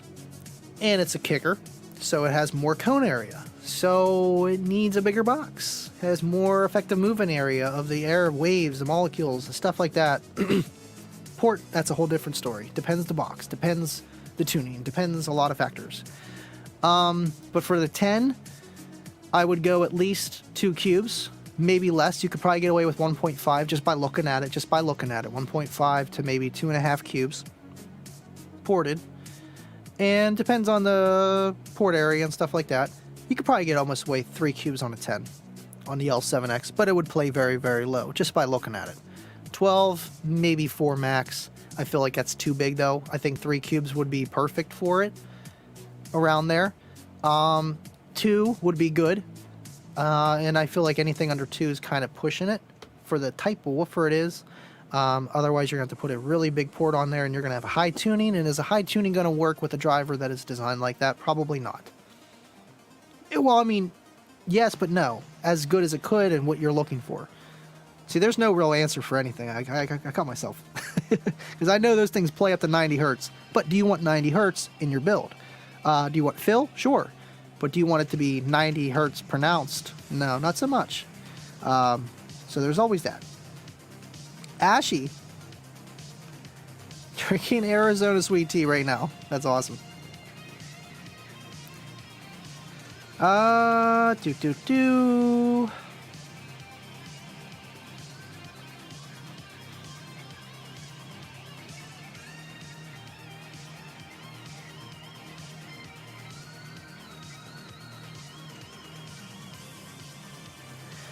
I want to try mine in a sealed enclosure. I think it would sound really, really good. Absolutely, I want to. Just by looking, and it was the Dual 4, had better parameters for a sealed enclosure than the Dual 2. Had a lower FS and everything. I would love to try that. This one is a Dual 4, but if I recone it, it's going to be all different. Or recoil it might be different. I would like to try it though. I feel like it would sound pretty good. I want to do a build for these L7Ss. They're in less than a cube. I want to do around 2.2 or 2 cubes per 12 for the L712s. Going pound. It's going to sound good too. It's going to play nice and low too. Oh my goodness.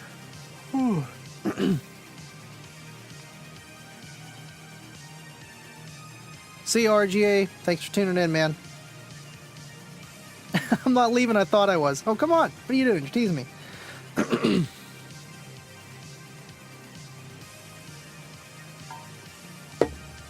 Deviant says, Andy, are you getting a kicker comp? And do you think ramen noodles have too much sodium for human consumption? No way. Ramen noodles are awesome. They go right to your gut and thighs. But am I getting a kicker comp? I have a kicker comp. I have a semi-blown one. I have a good one. It's in storage, a 12. It's a Dual 4. Tell me you've ever seen a kicker comp, like the new ones. Not the new ones, not the black and white ones. The black with the yellow emblem.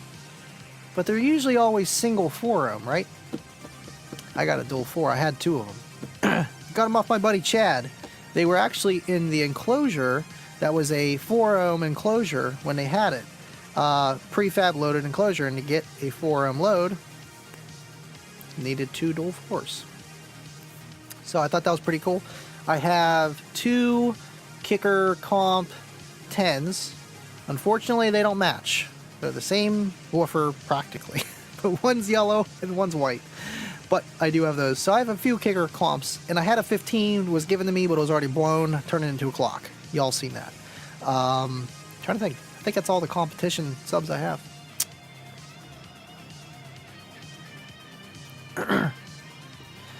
John says, Andy, do you ever make it to car shows in the west side of New York State, if there even was anything that goes? No, you know, I've never went up to New York for a car show. Farthest I went was Slamology. there's a lot of local stuff around where I'm at. It's pretty big. You know, they got Pittsburgh car scene. They got the Norwin Hills car show. The Team SP Loud that I've been doing for years. They had Kazuku, man. That's what I got into. Kazuku was cool, man. That's where I won my first car audio competition. Like literally no SPL, straight crowd reaction. Went there, and this was like a week before I met Kayla, okay? Went there, and I knew there was a car audio competition. That's why I wanted to go. I just got my Eclipse transmission fixed. Everyone's like, "Oh yeah, Andy, you're gonna kick these guys' butt." I had my Solo X18 clamping like 500 watts. You know what I mean? But it was, you know, it worked. It was like a 142 build. And I go there, and it was all good. And I'm sitting in my car, and people started revving their engines. Okay, so I started revving my engine. You know, fart can, air intake, hot air intake. You know, car just shuts off. Okay, so I'm like, what happened here? We tried starting it, we tried jumping it, because it was turning over, but it wasn't firing up. They're whacking my fuel pump and everything, and tore the car apart. You know, we couldn't get it running. And then I'm just giving up at this point. And the announcer was like, "Okay, everyone that wants to join in on the car audio competition, pull your vehicle up now." I'm like, crap. So a few buddies of mine pushed my car. I'm driving it. Pushed my car. I have the film. I have the video of it too. Pushed my car up the hill. It's a slight grade up to the cul-de-sac. Parked my car there, and there was 3 of us. And I literally just played on battery power, but I had 2 batteries, so it worked for sure. And it was against the first car. Ooh, what was the first car? I know I went up against the JBL 12s, like the gold ones, the JTIs or something like that. I don't know. They were like 600 RMS woofers or something like that. 12s in a prefab, and then there was 2 10s, and that was in a Dodge Neon. All good friends of mine now, and they actually went out to a couple of Team SP Loud shows, and some moved away. But anyway, that was before all that. And first guy goes, second guy goes, and then they're like, "Okay, who won this one?" And then they voted, you know, silver car.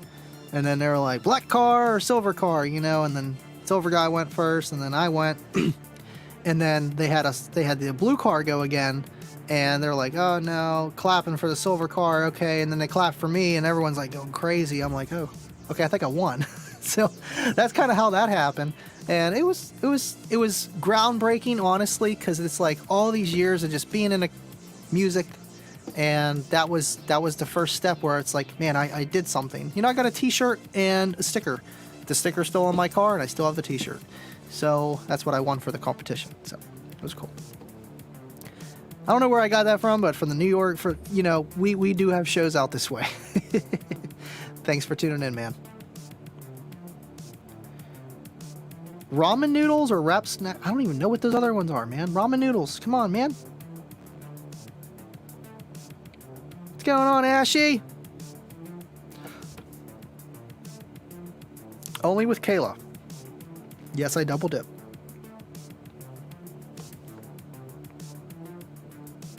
Awesome, dude. Appreciate it. I'll be in contact with you, man.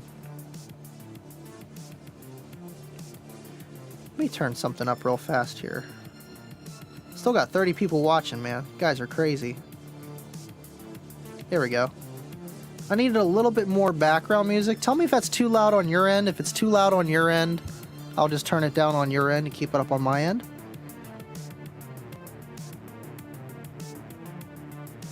What kind of power do you think it'll need? It depends the enclosure. It really does.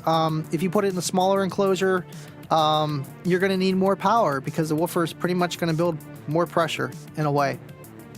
Acoustical spring. So if you have a big box, you can get loud on low power because there's less pressure being generated because the room is bigger in a way. The enclosure is bigger. So it moves more freely. So it really does depend on the enclosure and your tuning, how you're going to play it with that tuning and enclosure. So, and there's all kind of stuff you can do, like crossovers and subsonic filters, infrasonic filters, all kind of stuff. Honestly, I would put a 3K amp on it, call it a day. after rides, you're going to see close to the RMS rating. It's a 3-inch coil. You want to give it the beans. You don't want to clip it to death, but you want to give it the beans. I think 3,000 RMS would be perfect. And honestly, the KX2400, if you got one, use it. You could use it on one like 10, 12, or 15. And it'd be perfect, really, because it does 3,500 RMS at 1 ohm, 24 at 2, and 12 at 4.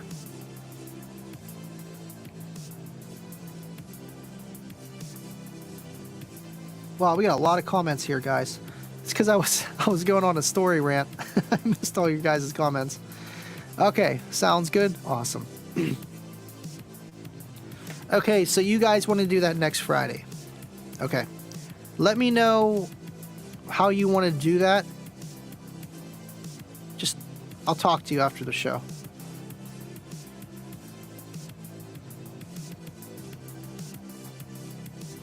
Vega's in here. What's going on, Vega? How are the big threes coming? By the way, this is through your video capture card you sent me. Again, thank you, man. And we aren't glitching yet. We're doing good. I don't know how the temperature's doing, but we'll see. If we hit that 145 mark, we start glitching, no problem, but still looks better. It looks better to me, too. And I messed with some of my settings, my shutter rate, my ISO, min and max, and my F.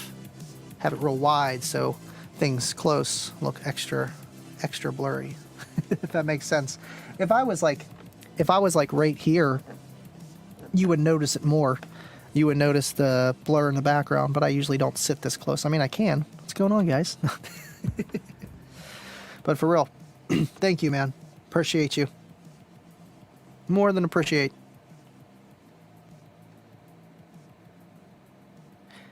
Guess RGA is leaving again. Thanks for tuning in, man.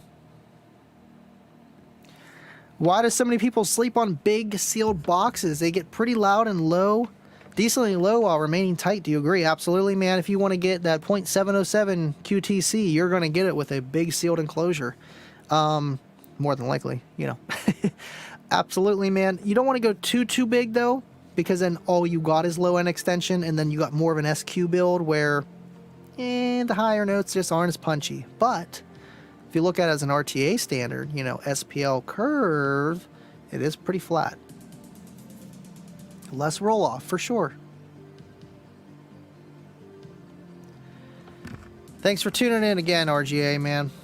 Thank you.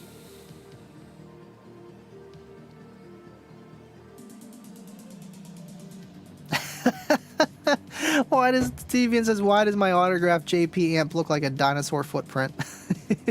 I think that's from you, Deviant. I think that's from you.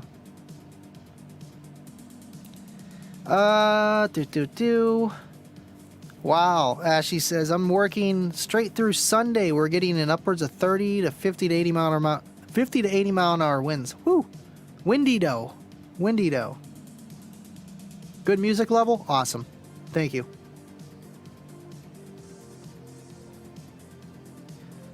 I know when I first started doing this, Kayla's like, your background music is too loud. I'm like, but I like it loud so they don't have to hear me.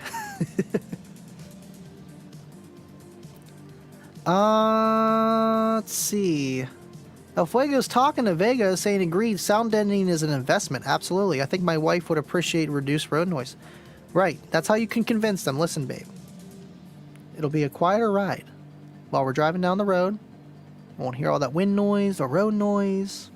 That's why we need all 40 square feet of Dynamat. I mean, 40 square feet isn't even that much, but should cover your trunk. David says, Annie, have a great night, but I'm like 45, so that bed is looking good. Thanks for tuning in, man, and sticking around as long as you did. And thank you again for the super chat. And, yeah, probably not this week since I know Adam wanted to go live with the SPL Lab. So next following weekend, we'll do the Patreon video. Or maybe we'll do it another day. Whatever you guys want to do. It's totally up to you guys, too. But again, thank you for tuning in and all you do, man. Have a good one. Be safe. Man, you crying wolf, RGA. You are definitely crying wolf. Thanks, man. Hayden Price, what's going on, man? What's up, bro? Got 18 hertz for me? Yeah, let me just turn one of these on real fast. I wish I could. That'd be cool, like a little display. Just Need a whole motor though. That's missing. Yeah, he's got a nice system. You got what, a I think that's a B pillar, right? Or maybe it's a C pillar. I know you played him lows though, and you got that crazy hat, and it's cool, man. I like your content. What's your YouTube? Throw up your YouTube.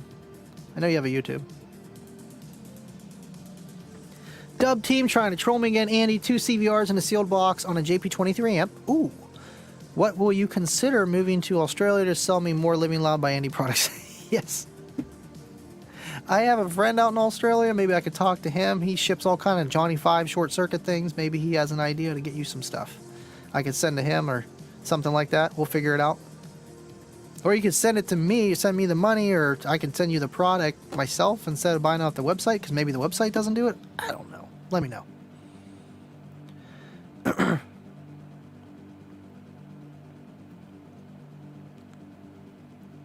DK.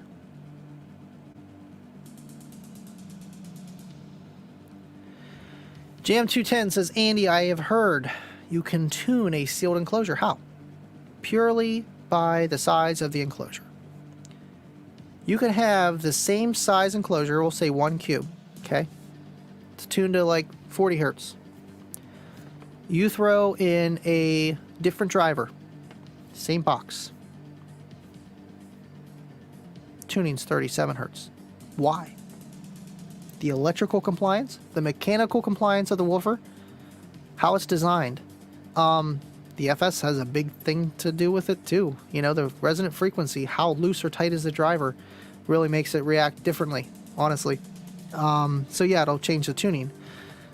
So you could, quote, get the same tuning out of the same size or same 2 different subs, but different size enclosures. So to get that same tuning with a different driver, you might be giving up maybe playing in a box a little bit too big for that driver just to get that achieved frequency. So tuning frequency really isn't everything. The more you mess around with sealed boxes, the more you'll learn how a woofer works, and then you can go to the ported boxes. And my suggestion is to start small in your port and work your way out. You can't go wrong with that, because then all you got to do is make the cutout bigger, cut out new slabs of pieces if you're doing a slot port, or buy a bigger arrow port, little PVC. That's the way to do it, and to just have something at disposal to learn on. That's how I did it, and sometimes too much port area is a bad thing, but that's why I say start small. But the easiest way, sealed boxes, you'll learn how an enclosure or how a driver reacts to its enclosure, and a sealed enclosure more so compared to a ported. A ported, it's going to skew all over the place between the size of the box, the size of the port, the length of the port, the tuning, so many factors. That's why they're so easy to mess up.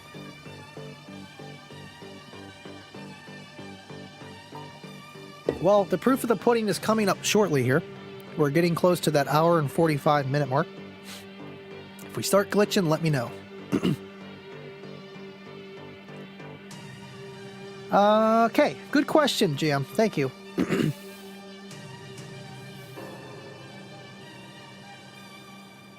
Brian Townsend said, I put a small system in my work van, but I also am the only one driving it and doing 30,000 plus a year. Right.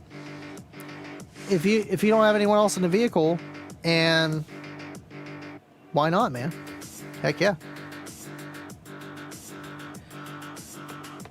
Maybe briefs. I don't know about Speedos, man. Some trunks? Yeah, for sure. Living loud and with Andy. No homo.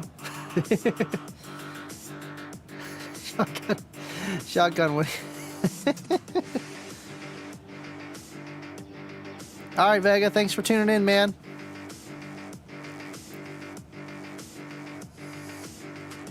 You know, I want to get a kicker tattoo. I need one. Nick C, in general, how much over the sub specs on a sealed box do you go for loud lows? Depends what the manufacturer recommends. How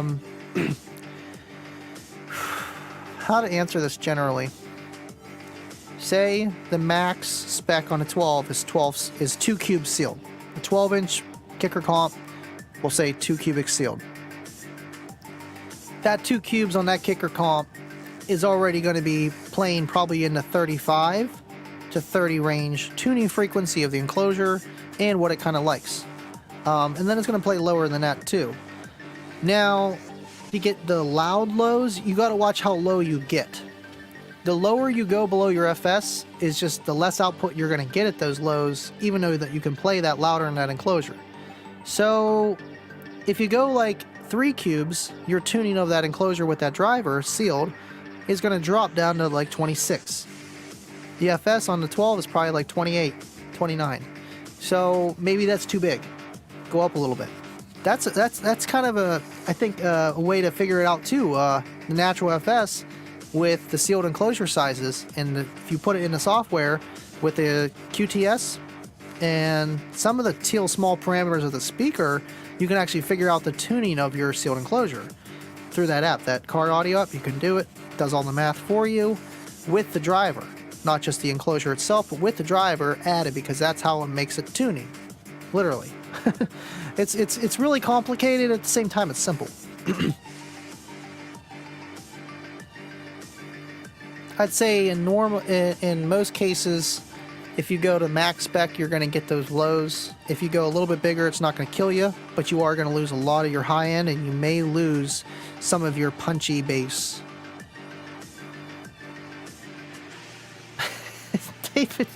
David's back. He said, "I'm just kidding. I'm not tired. I'm going to hang out." Andy's going live for a long time. I don't know about a 4-hour marathon. You know, that was fun with Kip and all, but it really wore me out. I know that, man. I was like, damn, it's 2 a.m. here. Holy moly. Thanks for the super chat, buddy. Thanks for tuning in, man. C-Pillar. I knew it was a C-Pillar. Go with your gut. YouTube videos every week. Hayden Price. Boom. You need a catchy name for your YouTube. You need it. You need it. You have a good weekend too, Vega. I still need to try that microphone attachment to see if it works for the ZV-1. I'm going to try a bunch of stuff after the show. No, it's starts with the T. I know his name. Not Tim. Nathan. That I know a Nathan that does the Johnny 5 stuff, and it's not him. He's the guy that has, if it's the same person we're talking about, he has that life-size one. This guy does the smaller ones. Titanic Toys. That's who I'm talking about. Titan.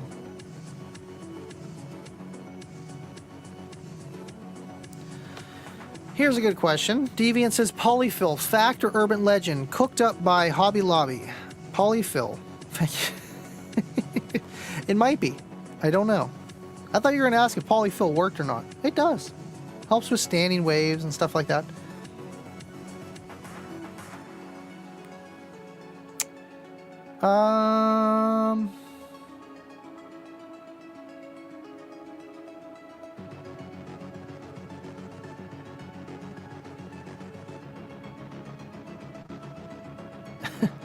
TM, too bad it was McGill? What am I?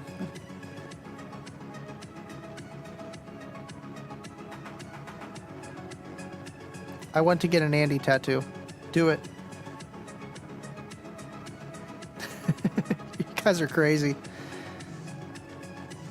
Let's see. Oh, Fuego says, well, he's talking to Brian. Same here. My new system is going in my 21 4Runner. Work vehicle, 30,000 miles a year, which is basically a daily driver, right? That's how much miles we put on my dad's SUV when we go and clean the sheets stores all the time. Easy. That's why when we bought the SUV, I pretty much picked out the vehicle, helped him, you know, I used to sell cars. Lady tried giving my dad a 3-year, 36,000 mile warranty. I'm like, we don't need that. We're going to hit that within the first year or so. She's like, oh no, well, you know, things can happen. As soon as you run out to, you know, pull it off the lot, you're not covered for this and that. So you're telling me you're selling me a junk vehicle, and then their tune changes so fast, and it's like, oh no, we're not saying that, but things happen. And I'm like, well, wouldn't it cover under the factory warranty if it was a manufacturer defect? Otherwise, it sounds like it's my fault, or that you should fix it. Car salesmen don't like me. Because I know their tricks, man. It's like, bro, come on. That's what I'm here for, Nick. Thank you for tuning in, man. An Andy McGill skateboard. That'd be cool.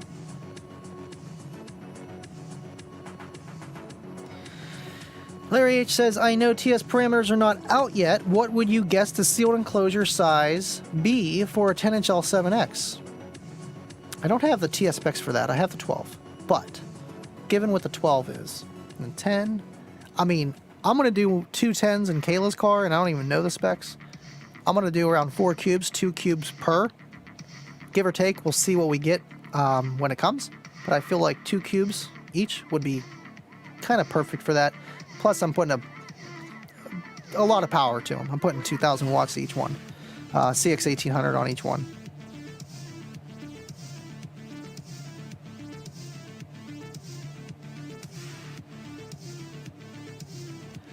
You're a pro wrestler. That's awesome, man.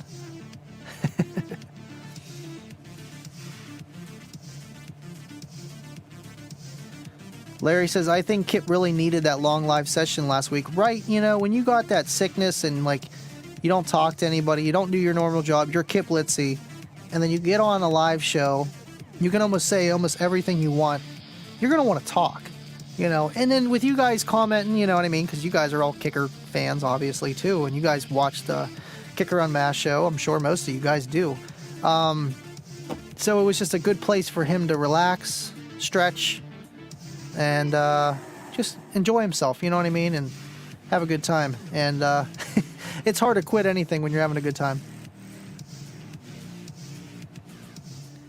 Oh, 25 dub, get an Andy tattoo with the cost logo. Hold on, I gotta find those. Oh, where did I put them? Oh, I know where they're at.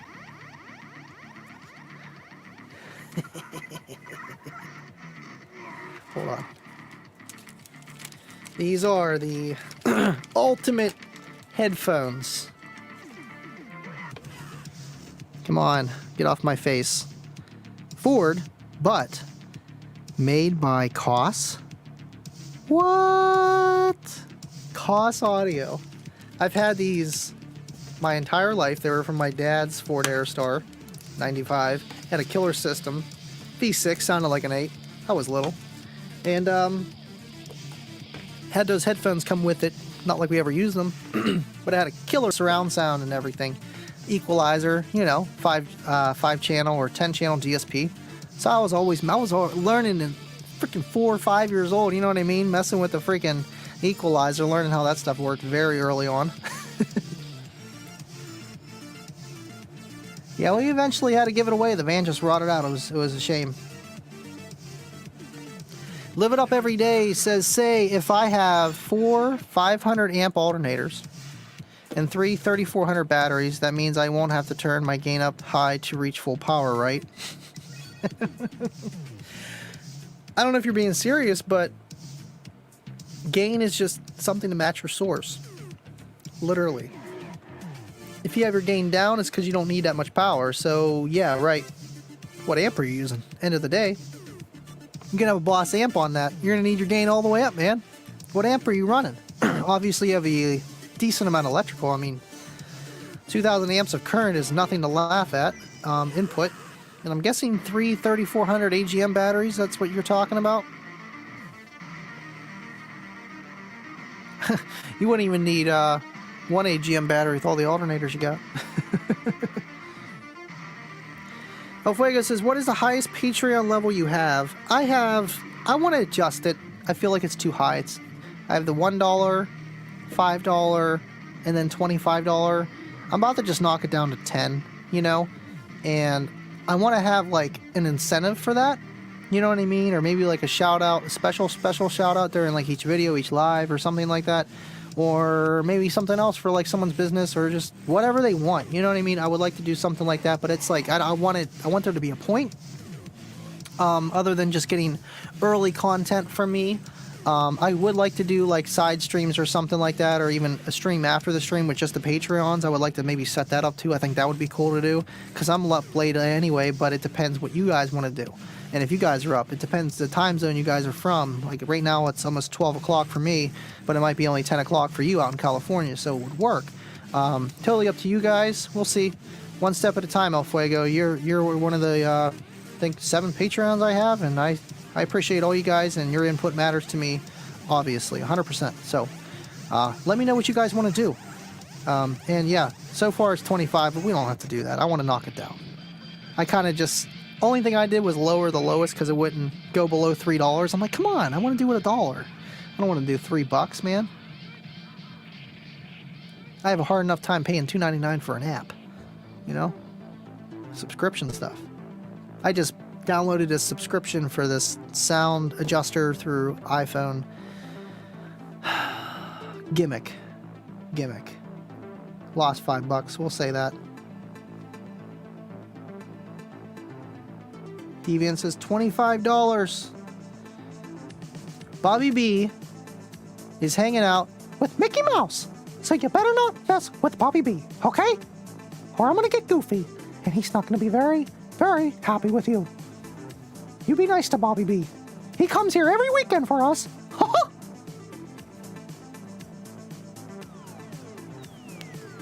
Kip Litzy. Kevin Litzy is better than Kip Litzy.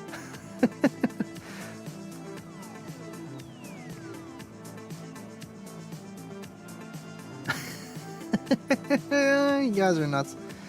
Alright, let me, Right.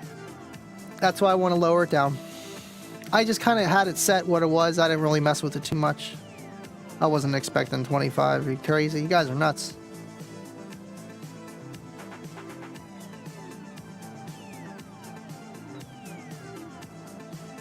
Deviant says, drop that to $10. I got you. I just upped mine again last night. I know you're crazy, man. You know, I'll be like getting like random emails, you know what I mean? Half it's like spam, and then it's like, Deviant upgraded his Patreon. I'm like, what? And then like, and again, it's like, I'm like, I just got this email. No, Deviant upgraded again. Oh, we went from 5 to 7. That's awesome. Hell yeah, man. Love you, buddy. Appreciate you, man. Yeah, I'll lower that for sure. You just want the L7X logo, huh? I know it. I know you do. You just want the L7X Patreon logo. That's why I put it there. It's like, oh, I want it so bad. Now, I appreciate all my Patreons because it does go to stuff and you guys do see stuff early. And now that I'm getting paid from YouTube, I can buy stuff now. So it is cool. I got some content lined up for you guys, obviously. Patreons know ahead of time with that kind of stuff. But with that support, it means a lot and it goes towards all my purchases.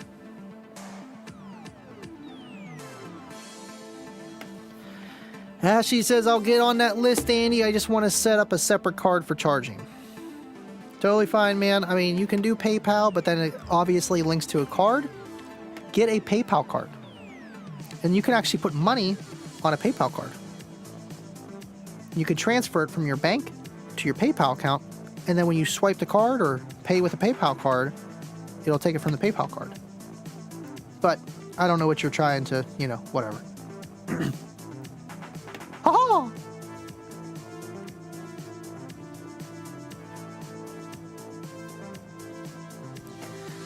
Andy, you remember Iraghi's old SPL car, the one with thousands of 6-inch speakers hitting 171 at 108? No. No. I know Iraghi, though. I've never seen that build. I think it was like the black van or black bus or something like that. Loaded, bro. Let me tell you, man. Thomas Marshall, PayPal's legit, bro. You need to. David's like, number one Andy Patreon.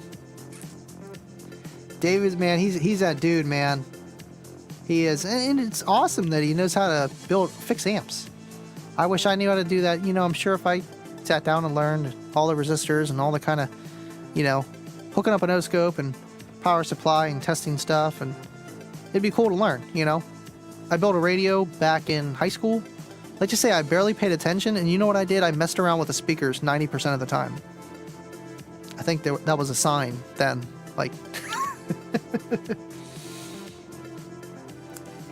Man, shots fired. Dave's like #1 Patreon.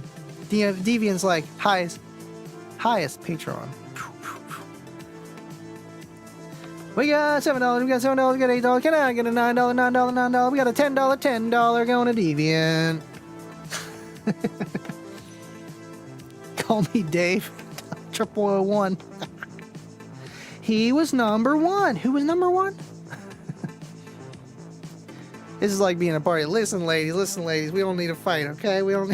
What do you do? Love you guys, man. Really do. Andy, when's the Kicker Mini Amp Dyno video coming out? I want to do it. I was talking to Kayla about that. I want to split it up, you know, like regular video, amp dyno video, regular video, amp dyno video. But I don't have that many amps. I do have like 8 more to go.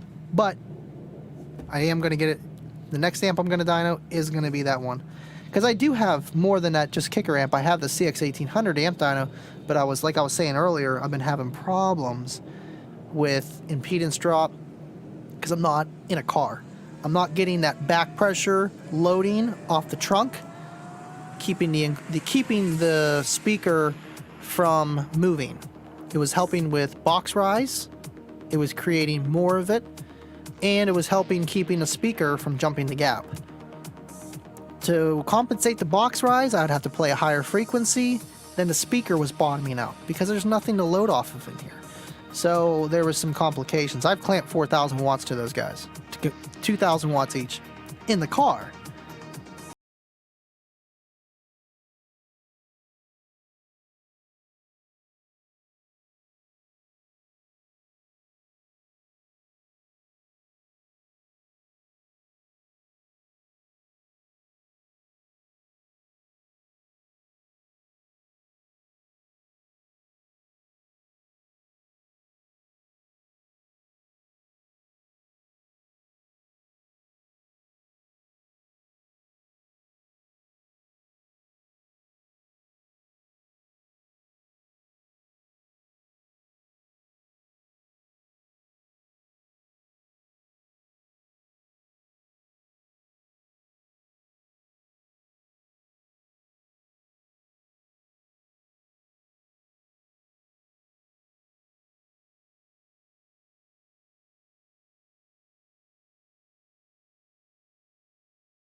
Waiting on David.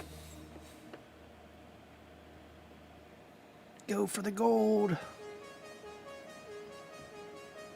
Yeah, guys, come on, join me. I know Vega would come down, but he's not watching. He's going to sleep. David's here. Sort of. He's here, but he's not here. We're waiting for him. He's loading. And he took me to Tinder, you know. Got some explaining to do on that one. I see El Fuego's in here. What's going on, El Fuego? He took me to Tinder, you know. Got some explaining to do on that one. Yes, sir. You're going to have to turn down your volume on your phone. I hear me in the background. to do on that one. Yes, sir. You're going to have to turn down your volume on your phone. Give it a minute. Should be good now. There we go. How's that, Bam. Andy? I shut off the other live stream I was on. You're perfect. You're perfect. If my mic's too hot, I can turn it down if it is. You sound good to me. As long as you sound good to them, we're good on that. All right. I wanna. The thing's kind of blocking you there. There we go. We do have this one too, but that's no. We want. Here, we'll just move the. We'll take off the overlay. There we go. We're waiting for David. I don't know what's going on with David. But anyway, how you been, El Fuego? I know it's been about a week since I seen you last. How you doing? You know, I'm actually doing a lot better. You know, that bug that's going around seems to have vacated the area, so that's good. Doing good, and sadly, I'm getting ready to tear down my audio garage here for the move. So I know. I was gonna say, I see you're still in your shop. When are you plan on moving? When's your got to get out of here day? The house move inside the house is on the 7th of February, and the garage is on the 14th. The good news is, and I'm gonna tap into your knowledge and Hi-Fi Vegas knowledge. I'm getting my very own audio room. Nice. Inside the house, because in the summer it's sweating bullets out here. In the winter, it's cold as hell. Hard to do projects, you know, in that kind of situation. So I'm looking forward to it, you know, and so that's, you know, it's a big project, you know, and it's kind of sad to see it go. I've been filming some content, right? You know, it's like, yeah, it took me 3 years to build up this thing, you know, and now I got to tear it all apart and redo it, you know. But damn. I know, because it looks like you got something nice going on in there. Everything looks clean. It has its own place, and, you know, it's a shame, but, you know, like I said before, it'll be better. Now, this audio room, now, what do you mean by audio room? Like test bench room, or like home audio, but using car audio? Like, what do you mean by that? Well, it's probably, if you've seen the behind-the-scenes tour of Hi-Fi Vegas audio room, where it's got a test bench in there, so I'm going to have 2 workbenches in the room. One will be a test bench, one will be just more of a, you know, if I want to do some wiring work. And in the closet, I'm going to have a big rack that has all my old school amplifiers in it. So the majority of things are going to be inside the house. And then you're kind of like you're describing my room pretty good. Have you been here before? I think I might have. Yeah, maybe that's where I got the bug, Andy. I don't know. Yeah. Heck yeah, man. That's awesome, man. But so in the garage, what I'm going to do is, right now in my garage right now, I just don't have the space to do woodworking.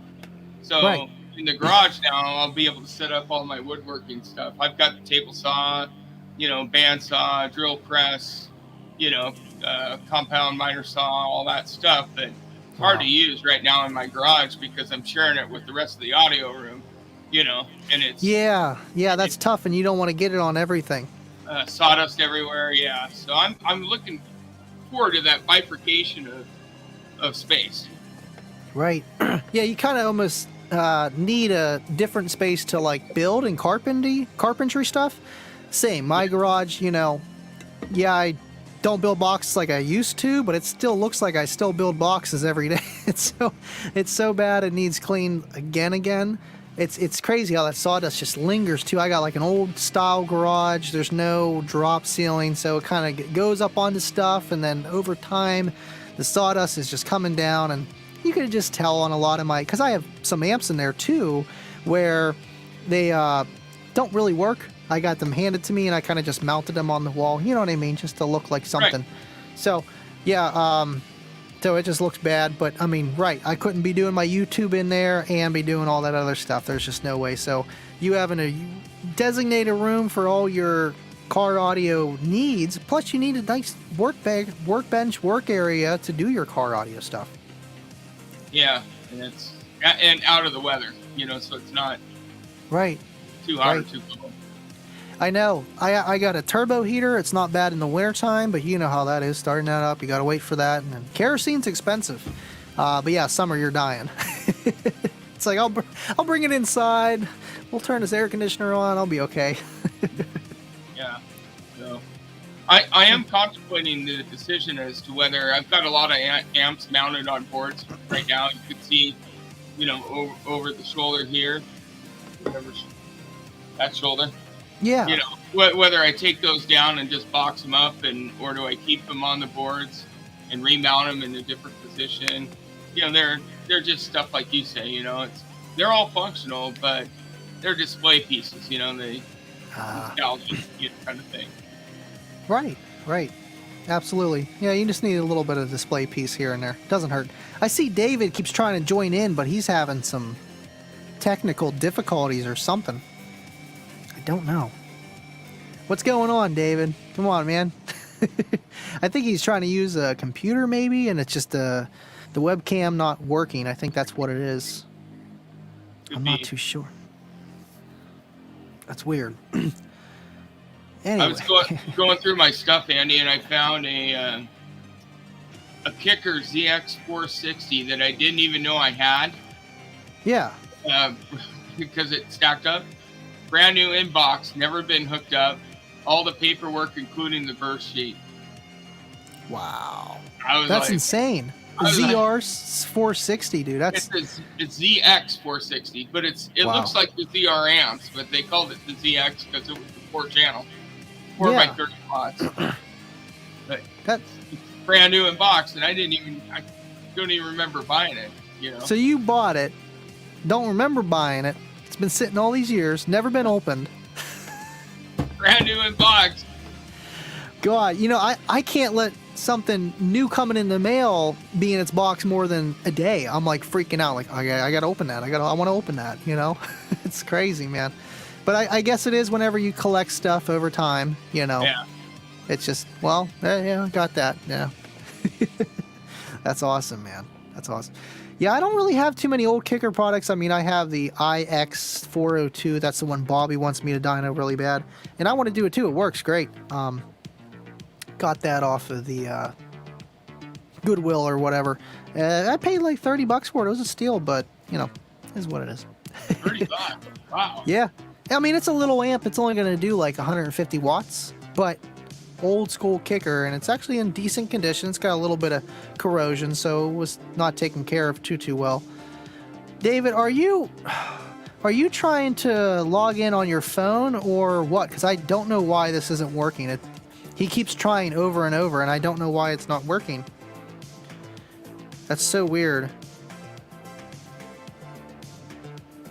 Andy, it's me, Dub Team, Richard. Oh. Y'all be messaging me sometimes when I'm live, and it's like, I don't look at my messages while I'm on my show, It's crazy. Well, we'll wait for... I'm looking at an home office audio build, Andy. I've got a 50 amp power supply, Tech Power, and I picked up a couple amps. One is, I got it from a junkyard, an old Rocker Fosgate PBR 300X4. So 75 watt 4-channel amp. It's not in the greatest condition, but I'm thinking about running that. And then, and I've got an old Punch 45 that I'm thinking about putting on the two gold letter Kicker 8s that are in sealed boxes and see how that sounds. I don't know. Like home audio, like a surround sound, or just like my office, like when I'm working, because I do a lot of work from, but just to have a nicer sound, right? Right. That's kind of my thought, and I've got this, I don't know if other people have seen, I got a Bluetooth device that Audio Control makes. It's I can't remember the name, C1 or something like that. But it's really nice. Just hooks up to anything, and that's what what I'm using now. Just Jeez. From my laptop streams into that, and then I could just plug it in, to the amplifier. RCAs. Wow, that's pretty cool. That's pretty cool. I've seen stuff like that. I haven't seen that one in particular, but I've seen stuff like that, and it is nice. It's convenient, instead of having to use RCAs or a head unit, that's pain in the butt sometimes. But yeah, dude, you always want to have that like little bang-in car audio system in your house, in your room, whatever it is. Like I literally have the Kicker DX 250.4 on those two Kenwood shelf speakers that I have, and a JBL subwoofer for surround sound, and I got them all on that amp, and I just have it hooked up to a RCA to male 3.5 that goes right into my phone. So it's just like it's hooked up to the amp wall, and then I have a battery on like a shelf behind the speaker. So you're like, it looks all right. It's like when I'm in here cleaning up or just doing whatever I'm doing in here, I got some booms. You know what I mean? And it's car audio. So. Yeah. Now when I want to go full tilt boogie, then I got my 125 amp power supply. That as long as I don't have my heater going out here in the garage on the same circuit, then I'm okay. I could go pretty much full tilt boogie on that. That's right now. I've got my other two Kicker ZX 460s. One is bridged. 4 channels are bridged to 2 that go to the Kicker Solar Barrack S10Cs that I have.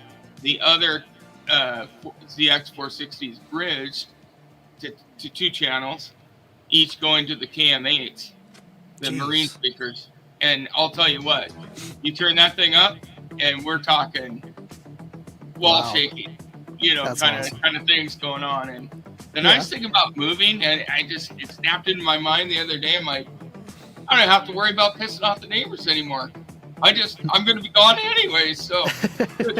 You'll have new neighbors to piss off now, you know what I mean? I just crank it up. Somebody comes and complains, who cares? I'm going to be out of here in 2 weeks, so. Jeez. So, how far are you moving away from your place to the new place? Is it relatively close, or is it like a long distance? 2.5 miles. Oh, well, that's not bad. So, they might still be able to hear you from there. You know that, right? I don't know. Maybe. I mean, we'll see. I don't. I can't. The new house we're moving into is new construction. I was hearing Kip talk about all the extra power and wiring he put into his new house, and right. I was just wishing that we kind of got into it midstream where it was already going. So I wish I would have had that opportunity to, run like the 30 amp circuit, dedicated circuit to the audio room, but right. That. And that's a lot of money to do it after the fact. And maybe one of these days I'll do that. I'll just see how it goes. But absolutely, whenever you get to that point, whenever you have like your official permanent car audio working on stuff room, or your home audio, like how Kip does with his theater stuff, then you might want to pull the trigger. But you'd be surprised what you could get away with just a 15 or 20 amp fuse. You know what I mean? If you do it right, you don't always need a crap ton of power, but you can never have too much. So yeah, and I'm interested in learning more about batteries in that application on a test bench. And right now I have no batteries, no lithium, no nothing. I'm just running straight off the power supply. Off the power supply. And so at some point, I need to learn about that and invest in it and that sort of thing. Right, and I feel like, long as you're not pulling a crap ton of power, you really don't need a battery per se, but it is nice to have a battery because it almost is like a dampener. You know what I mean? If like you happen to pull more current than that power supply can dish out, the battery is going to take up the extra. You know what I mean? It's like a buffer in a way. You kind of want it in between just in case. Yeah. But exactly. Absolutely, man. Absolutely. I'm trying to think what else to ask you, man. I think Dave gave up on coming on. If anyone else wants to come on, there is a link in the video, but definitely going to do a dedicated... Oh, what's the link? Here, I'll give you the link, Adam. Just seen that now. Definitely going to do a dedicated one for all the patrons, but I figured why not? You know, we already hit the 2-hour mark. Anything we do here is we're just having fun. Right, El Fuego? So Andy, I had a question for you. What's up? So I inherited this old JC Penney. It's a home audio unit. So this is from the 70s, came from my grandfather. It's been sitting in my audio shop here for 10 years probably. Never powered it up. It's got 8-track and a record player, and then it's got a couple of speakers. Any advice before I power that up? Should I open it up and you know, take an air can and spray it out, or I mean, any recommendations? I don't want to plug it in and have it go.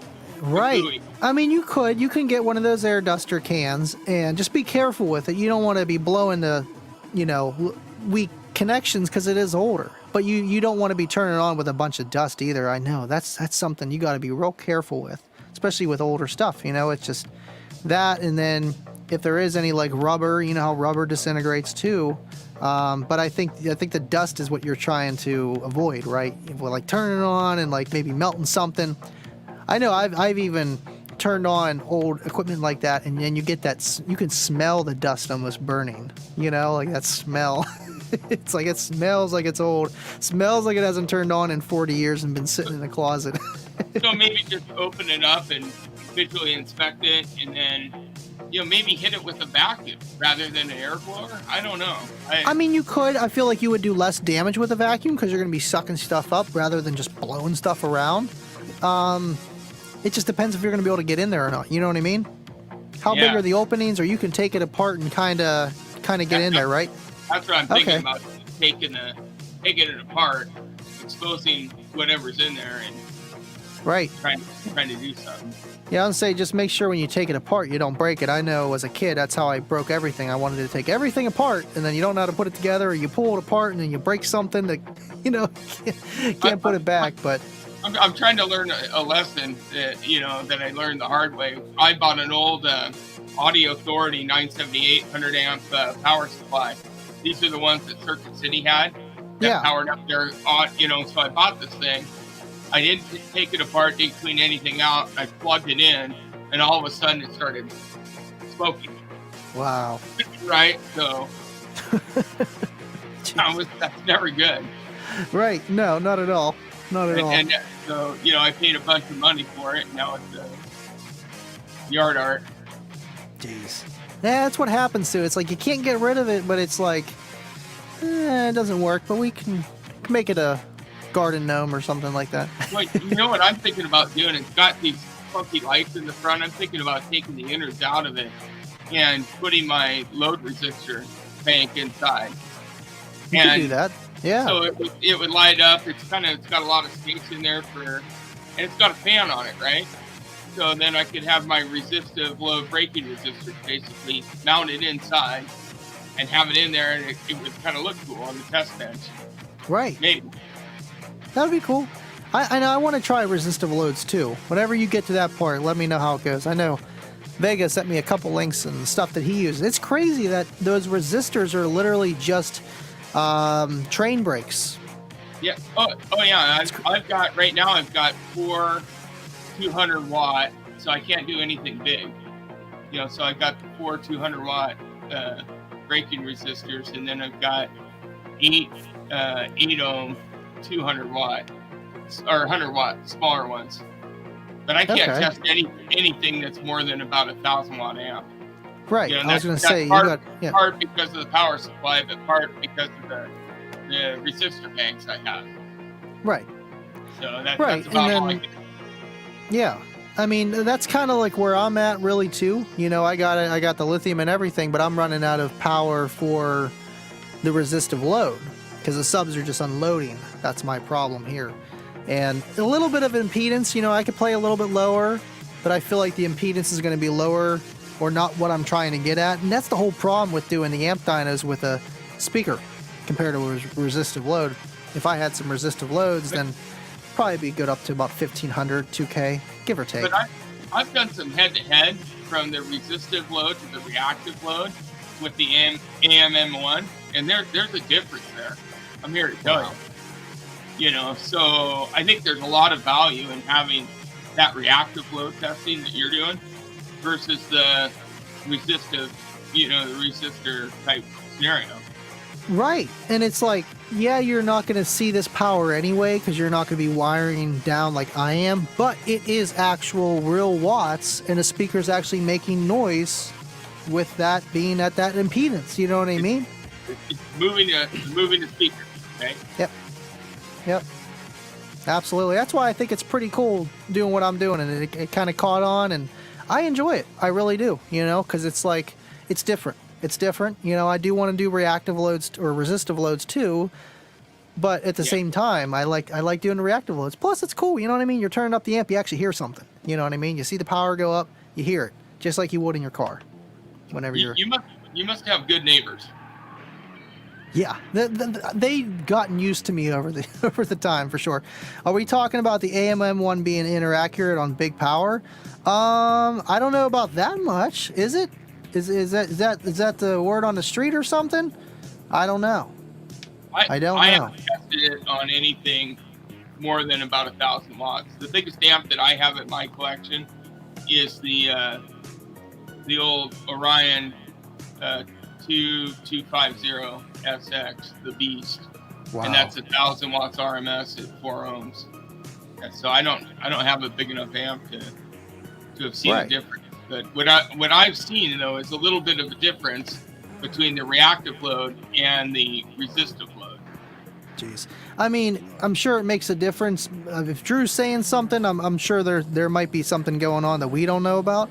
But I mean, I feel like there are probably some inaccuracies with it. It could be. You know what I mean? It's just it's a handheld device, and whenever you get into bigger power ranges, maybe there are some things that can be not tweaked so right. So anyway, why I was stuttering, I want to get Adam into the show here. I know Dave's been trying to get in, but we got Adam Russell. What's going on, man? Thanks for tuning in. Not much, man. What's up? Chilling, man. Glad to actually talk to you for once. This is cool. I've always been talking to you through text and everything else. So right, and we're so both busy. It's like getting back is hard. Yeah. Absolutely. Well, see, Adam here really helped me out a lot with the SPL Lab stuff.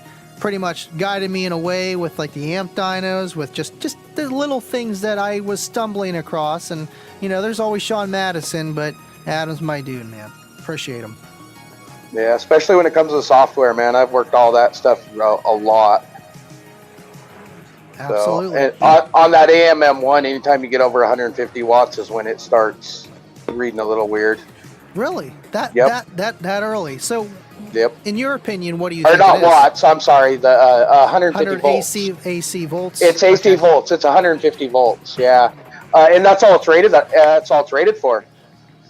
Really? Okay, so anything past that is kind of like using a meter that can only read so high. It's not going to read accurately. Exactly. Yeah.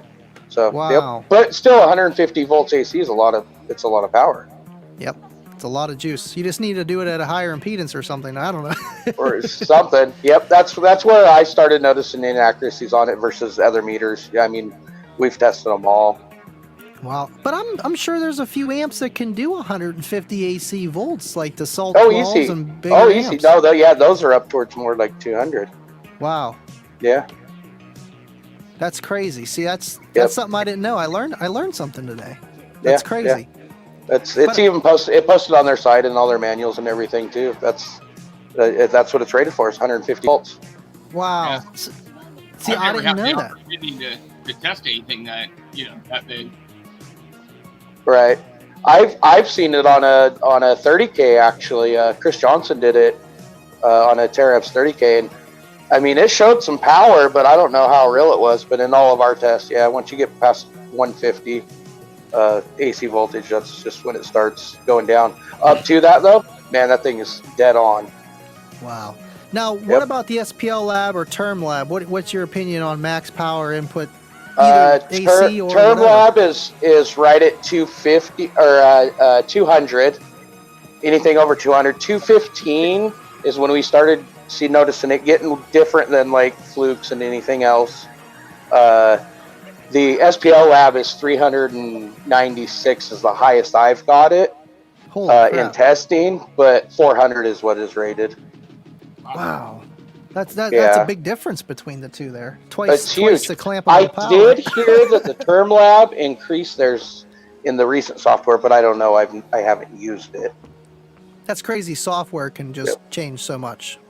You would think it'd be like the whole Right. clamp here, just buy it. Here you go. You know, and the software. I don't know. That's crazy. Right. But up to the rated, I mean, every one of them are, good items to have. They all work great. Absolutely. I think they're more for convenience. You know what I mean? It's not like you have to bring out your laptop or do anything else or download any kind of software. You just put some batteries in it, run your speaker wire through, boom, boom, boom, you're done. You know, you get to see your done. power. Yep, exactly.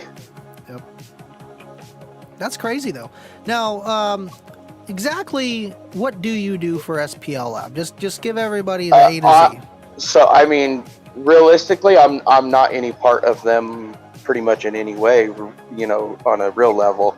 I honestly just run a lot of software and find, bugs or things that'll work or make ideas for them to add to it for us to use. Right. That's it. Awesome. I mean, that's it. Yeah. I'm a user like you. That's it. But more into the event part and the dyno part and all that. So, I just help do a lot of R&D, I guess you would say, for them, That's awesome. as a person like you. That's awesome, man. So we have a lot in common. That's cool. I knew you didn't work for them, but I knew you, in a way, helped improvise stuff, and that's just that's awesome. Yeah. We, me and Krill over in Russia, message back and forth, and just bounce ideas and make it work. And hey, let's fix this. Let's do this. Wow. Yeah. That's crazy, man. I know you know your stuff with that software, with just SPL Lab in general, and just how that stuff works, and you help me out a lot for sure, man. Every step of the way, you're like, hey, next video, try this, or you can do this. And I'm like, really? Exactly. Oh, wow. Yeah. we need to get you into the DC clamp in it so you can start doing efficiency with your dynos. I got a DC clamp, but it's not an SPL Lab one. It was given to me. Ron gave me a DC clamp, so I do have that, but I don't have the one that plugs into the SPL Lab. So is that anything different? It's not necessarily anything different as far as the clamp goes itself. You do need the same meter box that you have for your AC clamp. Same thing. You just switch the clamps out, and your clamp does have to have the 1 millivolt output, pretty much, and that's it. You just, literally cut the wires and change the clamp. Wow. So, and that's why I was telling you need two, because you got to run AC on one and DC on the other, and give you all your efficiency. Right. Definitely within due time. I definitely want to do that because I think that would be cool to display that in real time on the screen, just like how you do yours. Right. Because El Fuego, he does amp dynos too, in a way, on his bench test, but it actually shows the input power and calculates the efficiency. I'm going to upgrade to what Andy has. I'm very curious about that. And I think that's the way to go if you want to project something. I mean, the AMM1 is okay for what I have, but it's got this little tiny screen. You can't see anything. And I see Andy with this giant monitor and it's got all this stuff going on. I was like, that's YouTube sexiness right there. So it works. It works. That's what I want, just gotta save up a few bucks. Yeah, it's worth it, man. Next Friday, you guys will see my setup. Absolutely. Yeah. So you want to go live on my channel here? Yeah, just this right here. It's fine with us. Yeah. Okay. Awesome. Cool. Yeah, we'll definitely do that. Just same time, right after the Rolling Thunder podcast. And cool. Now, I'm off at 6:30 Mountain Time, so I'll be on just shortly after that. No, you'll be good. You'll be good for sure. Now, what do you think we can do on that show? Do you think like some amp dynos, or just like how the SPL software works? We're definitely have some dynos and how it works, and that's what I want to get into. Is like your videos are awesome. They're there for an amp dyno. Let's get into the software part of like what we're actually seeing in the program that's there. Right. All the little squigglies, they mean something, right? Right. And we just added a whole bunch of data logging to it. Wow. Yeah. It'll be interesting to learn it, for sure. Sorry, Flago, go ahead. I was saying, that's awesome. I'm looking forward to that show. I mean, this is right up my alley. Oh, yeah. I know it is, El Fuego. I know. 7 days a week, 365. Oh man, the comment section. Sorry, I seen Hi-Fi Vega. I think he wanted to join. No, we got Ashy though. It's gonna be a party here soon. I don't know what happened with David. Ashy, you there? Can you hear me now? No, you can't hear me. Oh, heard something. Oh man. Did I hear you? I can hear him. You guys Yeah, hear we me? can hear you. We can't see you. You sure this isn't 25 logging in? Or Deviant? I finally think fucking hop on live. You can't even see my face. Nope. Go into your settings and then maybe flip the camera or something. No, I see the hand. Something on. Something's on. My hand? I seen your hand. Look at that. It's just I can- really dark. It's really Oh, dark. it's really, yeah, it is. Now that I tilt my screen, I can, yeah, it's just dark. Wow. Okay, you're in a car. That's why. There we go. Hold on a second. Much better. It said you were in a room. Yeah, what was going on, David? I have no idea. I tried putting you in there like 12 times. I don't know why it didn't work. It just kept coming up spinning. Deviant. There you go. Yo, yo, yo. What up, Thanks for Tony? joining, man. How you doing? Hey, we're living, you know what I mean? We're just one step Trying at to a wear time, out that honestly. battery in the camera there. Yeah, My that's will what we're doing tonight. We're trying to make it catch on fire. If we do, then we successfully had an awesome show. It's still going, man. This is the longest, so I think that HDMI video capture card made a difference because I was USB streaming, and I think because the USB streaming was making the camera obviously send the data through the USB to the computer, I think that was making it work overtime compared to just being plugged into the HDMI mini port, going to this capture card and just pretty much mirroring the image. It's not even on webcam mode. It's not even recording. And it's just like standby. So I feel like it's just going to be less hot. It's like turning your gain down a little bit. You know what I mean? I don't think I can hear you guys now. You guys hear me? Can't hear you. Yeah, we can hear you. Cool. 14.4, you owe me for this. You mean the dynamic duo? I think, yeah. Those guys, yeah. I got guys 14.4 shirts for Christmas. I still have that dress. I can't. Nah, thanks for tuning in, man. Appreciate it, dude. I do. Yeah, thanks. I can only stay on for a minute because it's really starting to accumulate out here, and I gotta go do another run. Oh, you But, got a lot of still snow, listening. huh? Yeah, man, we're gonna get upwards to 30 inches. It's crazy. Not as much as DV. Phew. It's get 31. So Wow. Over 2 feet of Got it. snow. he's always got Whoa. his feet. Wow. Yeah, we got a lot of crazy wind. The wind hasn't hit it yet, but it's gonna get up there today, tomorrow, and I gotta That's spend crazy. more time in the truck until Monday. So Damn. it's gonna be a fun one. Well, you better Be be safe safe. out there. Yeah. Yeah. Maybe you need to stay on the live stream so we know you're okay, you know? Yeah, you're gonna be seeing trees in a couple of seconds, but it's not bad though. I'm off road. It's a big camp, so you know, it's just, all I gotta do is stay on the road, and that's it. It's supposed to get white out conditions all day tomorrow. So just stay alert. That's that. Jeez. Andy, I'm gonna send you a linear power 200 watt amp in the box. It's old school. Ooh, I've heard about those. I've never actually seen one, but I've heard about them. Nice. Yeah. Very nice. Yeah. Pretty nice. Ray makes some good amps, man.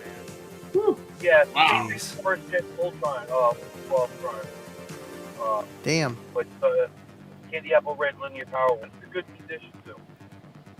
Wow. I got a few amps. I just don't know what to do with. I'm gonna send an audio art hi-fi. And Nice.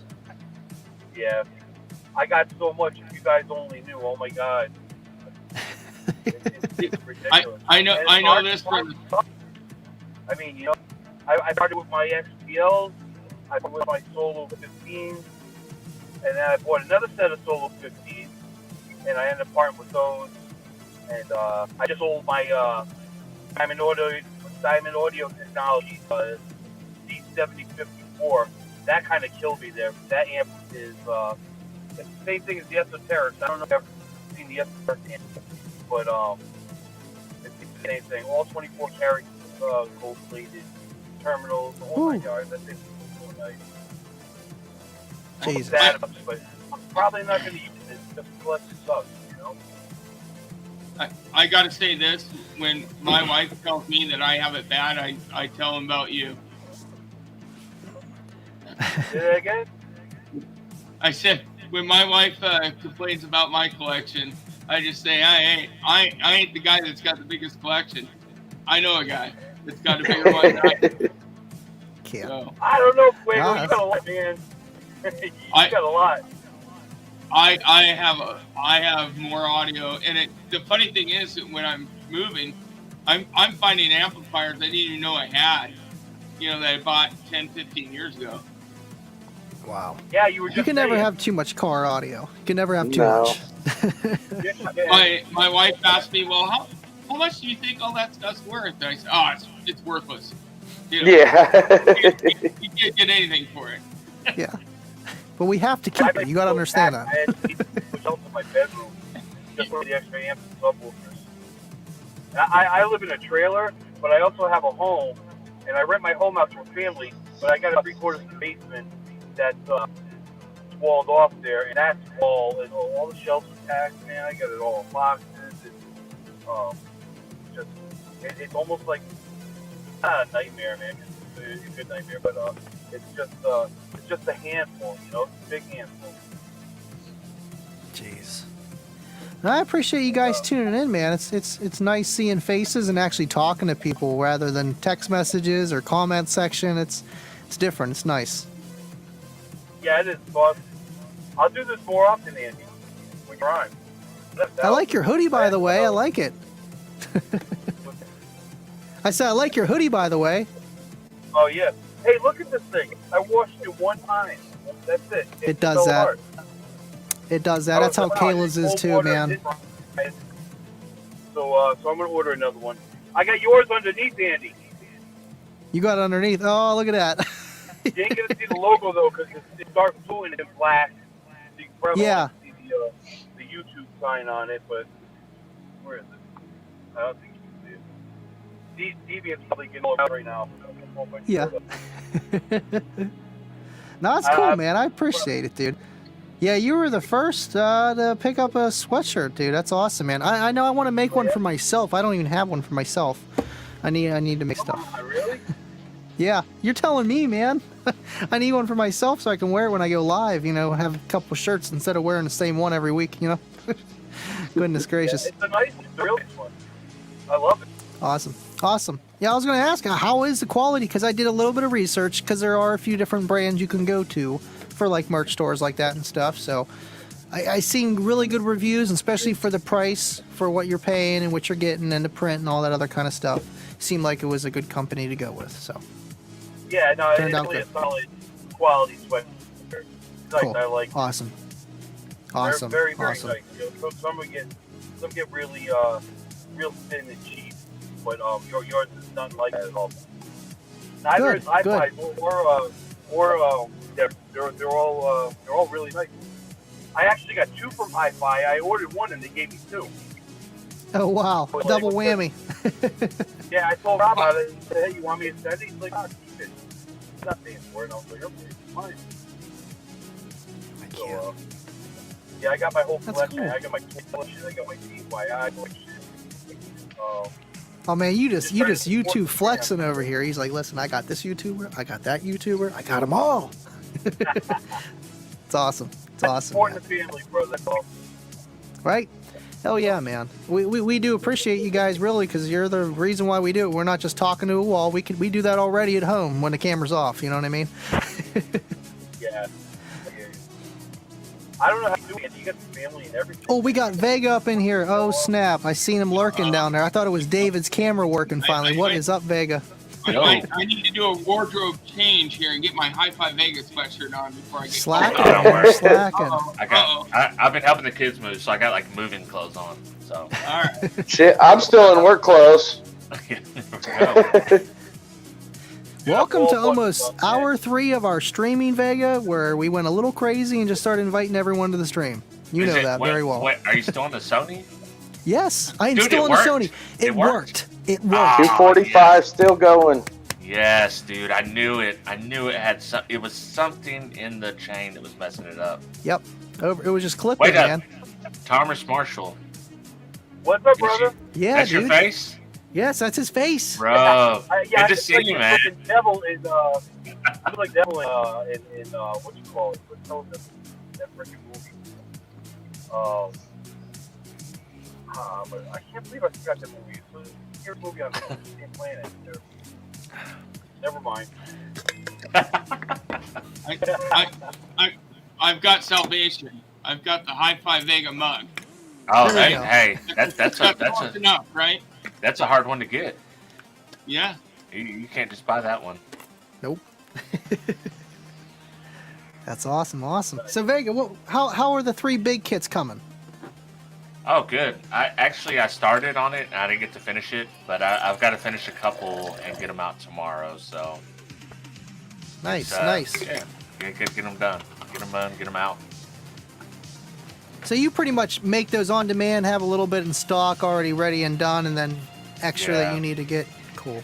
I used to keep them kind of pre-made because I only have to change the color on the power. Right. But I got behind on everything, so I had 0 made, so I had to make some up and make some for orders. So Wow. Well, works, man. It's a heck of a Hey, side gig guys, you got listen. going on of a side gig. Side gig of a side gig. That's how we all work, I think. Yep. You have to. You Yeah. have to. TM, you got a dip? I gotta let you guys go. I gotta go drop the liquid snow. But I'm still listening though.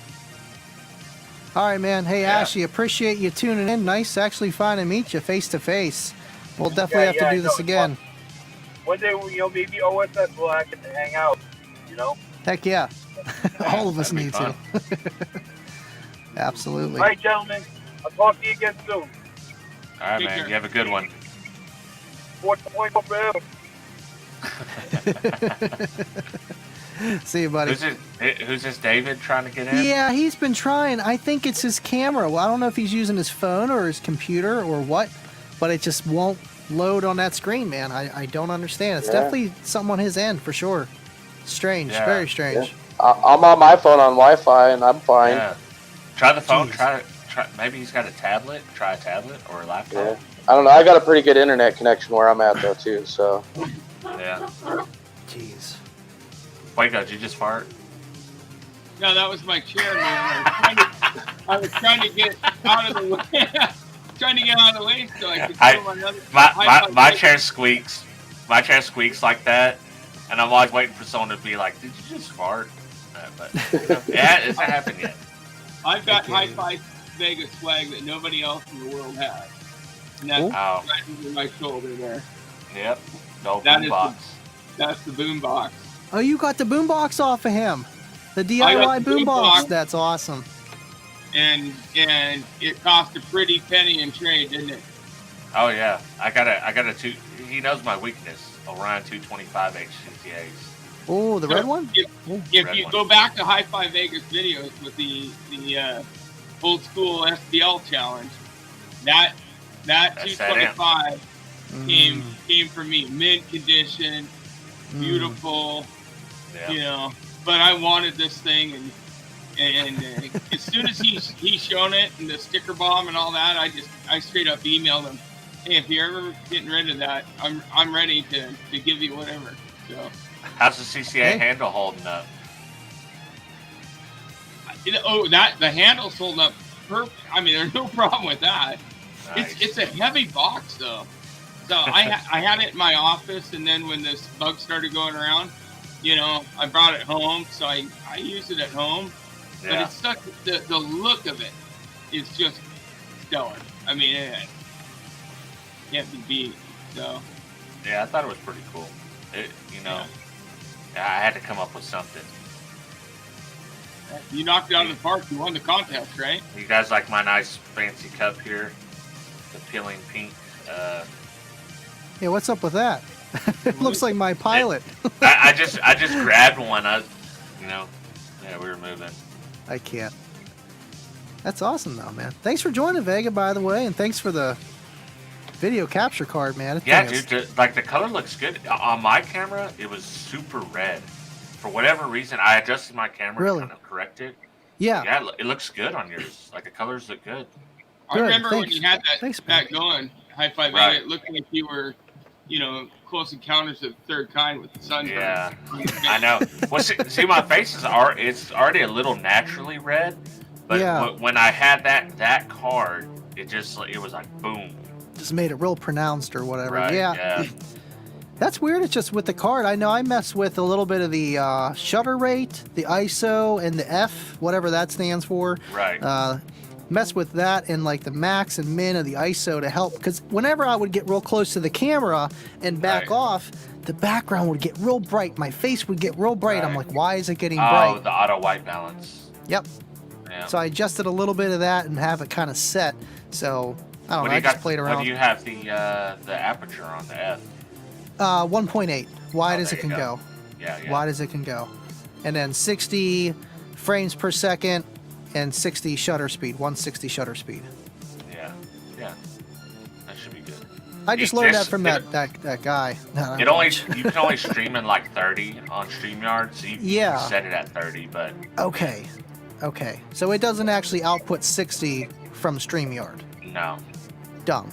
So I'm letting in too much light. Is that what you're telling me? No. It's like for you know how your hand moves and it doesn't look natural. Yeah.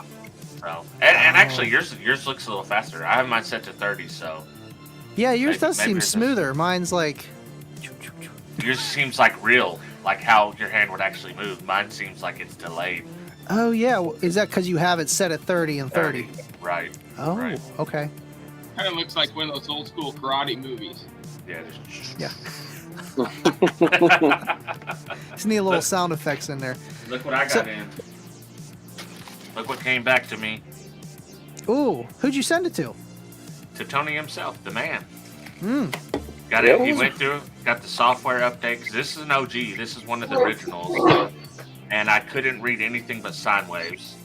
So I've got it set, and I needed new test leads. If you guys have seen my old dynos, I had the blue heat shrink over here holding my test leads together. So they give me a new test leads. They give me the new sticker, so it's all ready to go. Nice. That's awesome. What model is yours, Rob? Is there a way? I was gonna say it looked a little different. This is. That was like one of the first ones almost. Yeah, this is literally like the first gen. Yeah. So I didn't have the software update for the longest time. And I could do a dyno like a sine wave, but I could not do a music dyno until I got the firmware update. Wow. Is that like the music dyno? Is that like a average RMS or well, something? just like playing music through it, it would only read sine waves exclusively. Oh. So I couldn't get a reading through music. Oh. So that's did it weird. change on frequency? Did you try like different frequency sine waves? Yeah, any frequency sine wave it would read. But if I was just playing a song, like you know how Parker does his, where he's playing a song and then you just see the power. What's going on, man? Thanks for tuning in, Ricky. Right? Oh no, he dipped. He bailed. It was Ricky for a minute. Ricky Bobby, Yeah. come on. Dude, listen, that's a pro move. He Yeah. he dipped in. What's up? He just hit it out and he's like, I'm out of here. I like that. I like your style, Ricky. I like your style. Means we're doing something, Rob. We're doing something Right. I like that. That's funny. That's just as bad as that email I got the other day, man. Who wants some? What are those things called again for The email I sent you, Rob. You know the thing. Come on. Oh yeah. The trying to get you to sign up for the What are those called? like it's an MVO or network, multi-channel network or some crap like that. Yeah, it was those NFTs. That's what it is. Oh, NFTs. that's what it is, NFT. NFTs, right. Dude, they're like, oh That- yeah, if you just do like a 5-minute paid commercial on your YouTube channel that we've already Yeah. analyzed by our professionals, you can get money from this and that, and it doesn't seem too legit. What's going on, Brian? Thanks for tuning in, man. Hey, I got it to work. It seems like. Can you hear me? Awesome. Yeah, I can hear you. We still can't get Dave. I don't know what's going on with Dave. I think Dave just needs a new phone or something, or whatever he's using. It's just not working at all. Try the laptop, bro. David, try the laptop. If you can get that. I just had to configure my mic setting. I had my mic setting shut off the camera setting shut off on my phone, so I had to turn that on. But other than that, it came right on. Huh, I had to good, go man. I had to go off of Wi-Fi. Jeez. Well, thanks for hanging out with us, man. So, what kind of system you got? I know you come on the channel once in a while. So, what do you got? It's just a fun system that I've started about a year ago. Just a cheap Sony head unit. Got a Rockford Fosgate P404 running a set of Diamond Audio 6.5 inch separates, 3.5 separates, and a pair of Kickers Comp R10s, older ones, off of a CT Sound 750. Woo. But I have since upgraded and am working on going full baked potato on the inside of the car. And now we're going to be with the P404. It's going to run tweeters and 4s in the dash, full active on everything with a DM810. I got a P604 to run the 6s and a set of 8s under the front seat.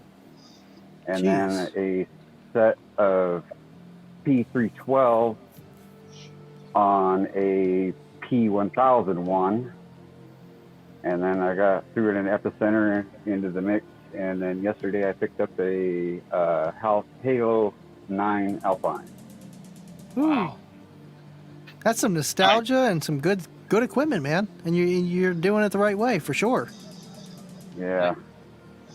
That sounds a little similar to my vehicle, actually. I mean, in terms of the mix. Well, once I get like that many things in there that I want to add in, I've got all the stuff. Once I start putting that crap in, I'm like, dude, this sucks. Like, not the equipment sucks. It sucks running my wires for everything and figuring out how I wanted to get it to sit in there, how I want it to look, whether I'm doing like some pass-throughs or it's just the more amps, more problems. Right. Now, was that was more than one car, right? All that system, right? No, that's one car. That's one car. Yeah. That's why I asked. We got David. Sorry, we got to pause for a second. We got David. David finally made it. What is going on? Seriously. Seriously. Can you hear me? Yeah, I can hear you. Yeah. All right. Well, chatbot detected Hi, that what guys. happened. Was Larissa like popping up in the background and YouTube's like, yo, chatbot, ban him. Larissa went to bed. Larissa Oh, went no. to bed. She was like, no, Yeah, she's like, I'm done. no, Hey, and no. So now we got David unleashed now. So We got David. Sorry, we got to pause. She was. David oh, dude. I was trying to do it on the phone. I was trying to mess with it on the phone, and man, she was not having it. And I'm old and I'm stupid when it comes to this stuff. Yeah. Yeah. Me, Hey, I'm is your- like, is you your know phone what? still playing? With all this technology, I should just hit a button and it works. You would think all the money we put into these phones and everything else. Right.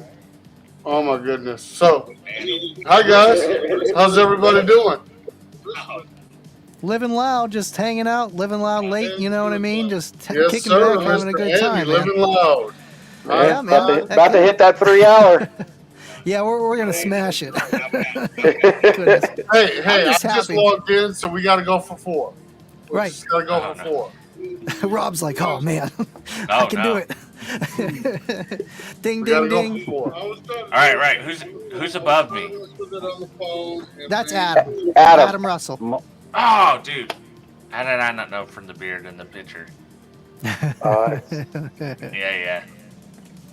Yeah, he's Mr. SPL Lab, man. You need to know SPL Lab, anything yeah. about that. Yeah. Yeah.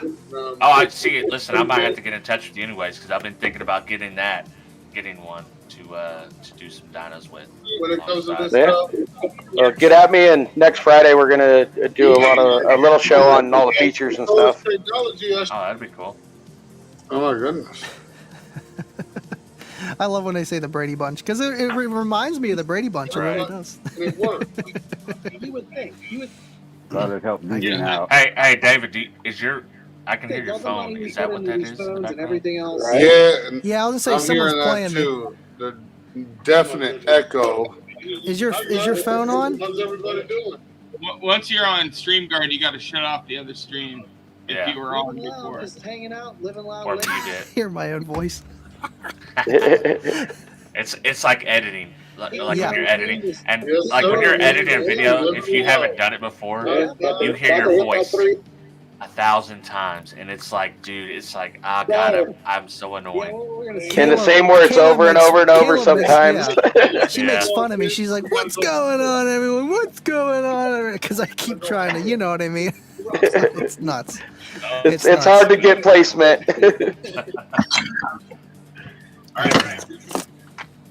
All right, we good? Is the echo gone? Are we good? Check. 1, 2. Nope. No, we got no. something still. There's ghosts in that's my David's fault. house. It's like, I said I hear it. It's okay. Yeah.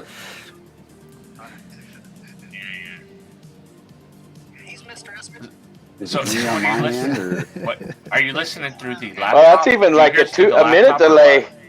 what? Yeah. What, Dave? What's going on, man? What's going on? Technology is not your friend today. It is. Yeah, no, it isn't. You guys have a great night. I'm gonna hit No, you hold up on. next You got- time. you know what you got- Headphones with the mic will help a lot, dude. Yeah. Absolutely. Hey, what you Heck gotta yeah, do is man. wake up. I know you got teenagers. You'd be like, yo, help me figure this out. Right. More, You know, more they're than not likely, asleep. next week I'm gonna have a new laptop and a new phone and new headset because I'm about to take a hatchet to everything. We'll get you set up for not this week, but next Hey, I week. got We'll get you through. set up. That That's- was We straight got up through. insane. That's one step. That's one step. Yeah. Right. Yeah. Right. Right. And Kept you trying, guys get Dave. to listen to my echo for the next 45 minutes. So take it easy. That was a Absolutely, straight up man. insane clown posse rolling with a hatchet is the way to go, right? Remember that? Yeah. Maybe not. ICQ, Cover- man. Yeah. Cover of Sir Mix-a-Lot, Posse on Broadway, insane clown posse. Yeah. ICP. Chop Swing. That's funny. I was actually listening to them today. I have all my old music on my iPhone because I literally found everything from my mom's laptop back from the LimeWire days, dude. I had it on this USB drive, like this giant one of these Can you things. guys imagine Andy and Juggalo face paint? You know, I wasn't really a big fan of them. The guy that got me on Kicker was obsessed with them, John Ickes. He was obsessed with ICP. So that's one of the things that, you know, Yeah. I heard his ICP on some bass, man. Maybe that's why I liked it. I don't know, on some Oh, kickers. I used to like what was it? The Great Malenko. They done the beginning of like Great Malenko, da, da, da, da. And then the bass line would drop. It's pretty sick. Yeah. I'll tell you straight up, I played that cover of Posse on Broadway by ICP, and I forgot to turn off my heater, and the bass started hitting on my Solivaric S10Cs, and boy, the lights went out. Breaker trip. I'm in the garage and I got nothing. I got no light. I'm using the hand method to try to figure out where the breaker panel is, and I didn't even have my phone. That's with the me. worst. I had Yeah. no light, and I'm clicking breakers, and my wife's screaming because the lights are going off in the house, and Yeah. I I don't bet know, it's scary living with El Fuego, with him messing with electronics and stuff. Like, what's this guy doing, man? Is he gonna burn the house down now? Yeah. you mentioned Is earlier, that Rob. safe? I was talking about, and I plugged in my old Audio Authority 978 100 amp power supply. Yeah. And I didn't open it up and dust it off or anything. I plugged it in and just smoke started coming out of it. Oh, dude. It's like, Oh, dude. you know, I may have told on 12B Talk, but it was me, Derek, and our buddy JDR. We were all up at Derek's house. It was like a 3 a.m. amp dyno session. We hook up the big Soundstream Tarantula. You remember the real big nice one? And he hooks it up. Flames, dude. I seen a flame shoot out. Literally. Lets out the smoke. Flames shoot out. Derek jumps into action. I'm sitting on like a little lawn chair in the garage. I'm like, yeah, it's done. That's all you can hear on the. I don't even know if he ever released that footage, but it was pretty damn funny. I actually had a fire extinguisher in Hi-Fi Vegas sent me a decal.